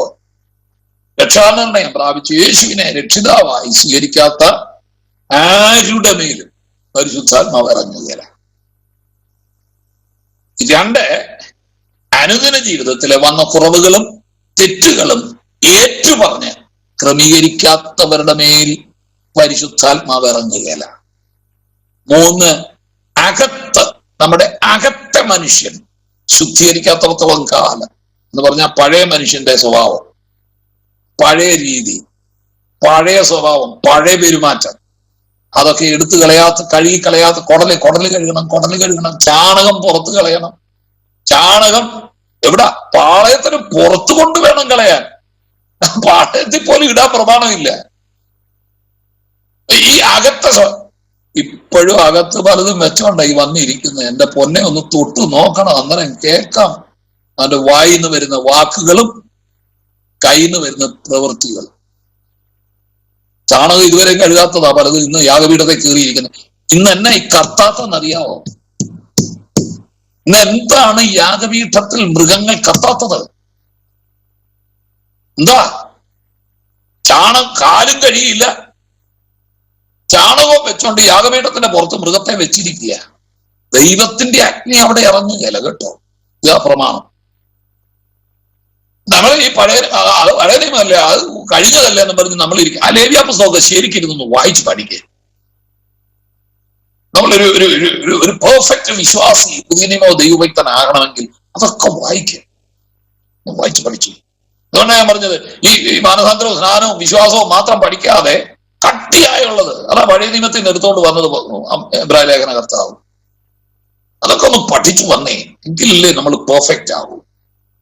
ഞാൻ വിഷയത്തിൽ നിന്ന് ഒത്തിരി വിട്ടാ പോയത്. ആത്മനിറവ് പ്രാപിക്കാൻ എന്ത് ചെയ്യണം ആയി പറഞ്ഞു വരുന്നത്. ആത്മാവിന് ദാനം ലഭിക്കാൻ എന്ത് ചെയ്യണം? ഒന്ന്, അതിനുള്ള ഏറ്റവും ഒന്നാമത്തത് ആഗ്രഹം. ദോഷികളായ നിങ്ങളുടെ മക്കൾക്ക് നല്ല ദാനങ്ങളെ നൽകുന്നെങ്കിൽ എന്നോട് ചോദിക്കുന്നവർക്ക് അവൻ പരിശുദ്ധാത്മാവിനെ എത്രയധികം. ആഗ്രഹമുള്ളൊരു കുഞ്ഞിന്, വിശപ്പുള്ളൊരു കുഞ്ഞിന് അപ്പൻ ആഹാരം തൃപ്തി വരെ കൊടുക്കുമെങ്കിൽ ദോഷികൾ എന്ന് പറഞ്ഞാൽ നീതിമാന്മാരല്ലാത്ത നമ്മൾ അങ്ങനെ ചെയ്യുമെങ്കിൽ നീതിമാനായ ദൈവം പരിശുദ്ധാത്മാവിനെ തരാതിരിക്കുമോ? തീർച്ചയായിട്ടും തരും. രണ്ട്, എങ്ങനെയുള്ളിടത്തെ ഇറങ്ങൂ ആത്മാവ്? വിശുദ്ധീകരണത്തിന് 3 പടവുകളും ഞാൻ പറഞ്ഞു. അത് 3 തരത്തിലുള്ള വിശുദ്ധീകരണം പുതിയ നിയമത്തിലേക്ക് വരുമ്പോഴേ അത് സാങ്ക്ടിഫിക്കേഷൻ പറയുമ്പോഴത്തേക്ക് വേണമെങ്കിൽ പറയാം. ഒന്ന്, യേശുവിന്റെ രക്തത്താലുള്ള വിശുദ്ധീകരണം.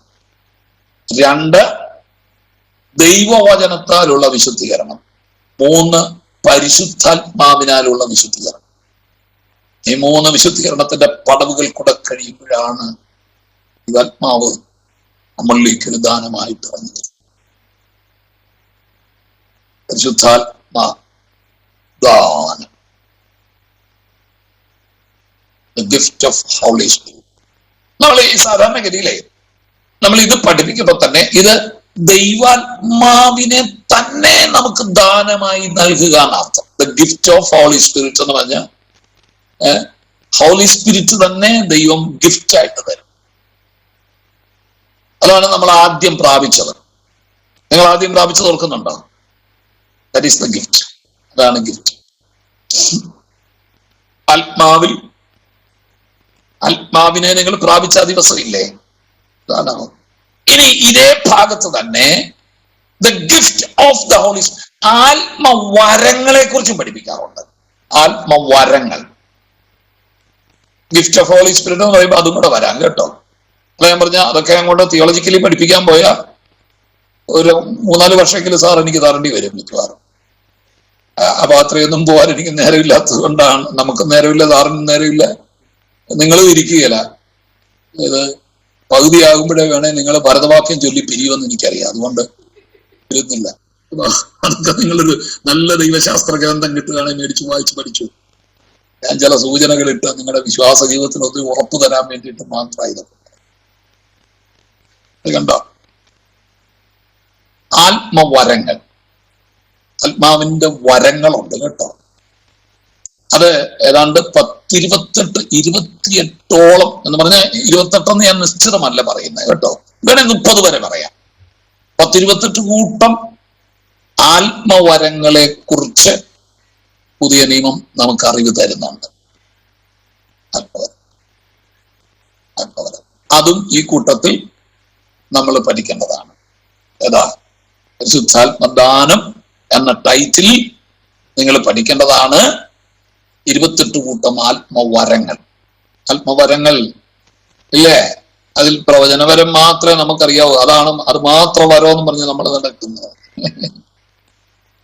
പലവിധ ഭാഷകൾ വരമാണ്. സഹായം ചെയ്യാനുള്ള വരം, എല്ലാവർക്കും വരം. കർത്താവ് അവിടുത്തെ വരം എനിക്ക് തരണേ, വരം തരണേ.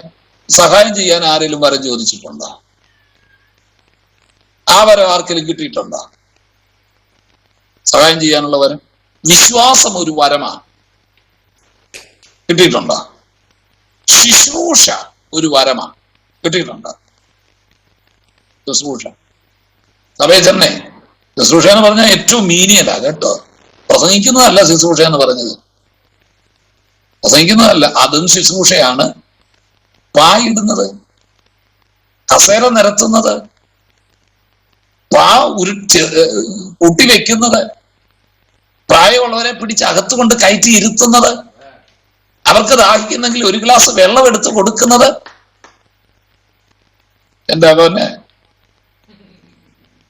ചായ കൊടുത്താൽ ആ ഗ്ലാസ് ഒന്ന് കഴുകി വെക്കാൻ പോലും ഇന്നത്തെ ദൈവമക്കൾ തയ്യാറല്ല. പാസ്റ്റർ എന്നുള്ള നിലയ്ക്ക് തന്നെയാണ് ഞാൻ പറയുന്നത്. കഴിഞ്ഞ 34 വർഷമായിട്ട് സഭാശുശ്രൂഷ ചെയ്യുന്ന ഒരു വ്യക്തി എന്നുള്ള നിലയിലേക്ക് പറയുന്നത്. പാൻ നിരത്തിയിട്ടാൽ അതേ നിന്നുകൊണ്ട് തുള്ളിക്കളിച്ചേച്ച് തൊഴിച്ചിറങ്ങിപ്പോകും. ആര് മടക്കണം? ഊദേശി മടക്കട്ടെ, അല്ലെ ഊദേശിയുടെ ഭാര്യ. അതിനല്ലേ ഞങ്ങള് ദശാംശം കൊടുക്കുന്നേ. എത്ര ദൈവമക്കളുണ്ട് ശുശ്രൂഷയ്ക്ക് വരം കിട്ടിയവര്? അതൊന്ന് ചുരുട്ടി വൃത്തിയാക്കി ഭദ്രമായി ഒന്ന് മാറ്റിയെടുത്ത് വെക്കാൻ എത്ര പേര് തയ്യാറാ? കൂട്ടായ്മ കഴിയുമ്പോ, ആരാധന കഴിയുമ്പോഴത്തേക്ക് ആ ജനലൊക്കെ ഒന്ന് അടച്ച് കുറ്റിയൊന്ന് ഇട്ടേച്ച് പോകാൻ, ആ ഫാൻ ഒക്കെ ഒന്ന് ഓഫ് ചെയ്യാൻ, ആ ലൈറ്റൊക്കെ ഒന്ന് ഓഫ് ചെയ്യാൻ ഉപദേശിയുടെ കൂട്ടത്തിൽ ഒരു സഹായം എത്ര പേര് തയ്യാറാ? എത്ര പേര്? അയ്യോ നമുക്കെല്ലാം പ്രവചനപരം വേണം, നമുക്കത് മതി, അത് മാത്രമേ വരവുള്ളെന്നും കണ്ടായിരിക്കുന്നേ. ഈ 28 കൂട്ടവും എന്നെ സാറേ എപ്പോഴും അതൊന്ന് പഠിപ്പിക്കുക. ഈ വരങ്ങൾ, ആത്മീയ വരങ്ങൾ, ഇതെല്ലാം പഠിക്കേണ്ടതാ. ഞാൻ എന്റെ സന്തോഷം കൊണ്ട് പറയും, ഇതെല്ലാം പഠിപ്പിക്കേണ്ടതാണ്. എന്താണ് വരം? ഇതൊന്നും ഇന്നും അറിയത്തില്ല ജനത്തിന്. ഇതൊക്കെ ഞാൻ പറഞ്ഞ ഇതൊക്കെ പഠിപ്പിക്കേ. ദാനിയേലിന്റെ കണ്ണും മൂക്കും ദാവീദിന്റെ കല്ലും പറയുന്നതിന്റെ ഇടയ്ക്ക് ഇതൊക്കെ ഒന്ന് പഠിപ്പിക്കും സഭയെ. എത്ര നാളായി അത് പറയാനാണ് കേട്ട് കല്ലും പെറുക്കിക്കൊണ്ട് നടക്കുക ദാനിയേൽ, ദാവീദ്. ഇത്തരം കാര്യങ്ങളൊക്കെ എന്താണ് കൃപാവരങ്ങൾ? 1, 2 അല്ലെന്ന് 28 കൂട്ടം. അത് തന്നെ ഒരു 3 വർഷം പഠിപ്പിക്കാനുള്ളതുണ്ട്. എന്റെ ഞാൻ തരാം, ഞാൻ പഠിപ്പിച്ചു തരാം. 3 വർഷം ഞാൻ പഠിപ്പിക്കാം. ആഴ്ചയിൽ ഒരു ക്ലാസ് വെച്ച് 3 വർഷം ഞാൻ പഠിപ്പിക്കാം.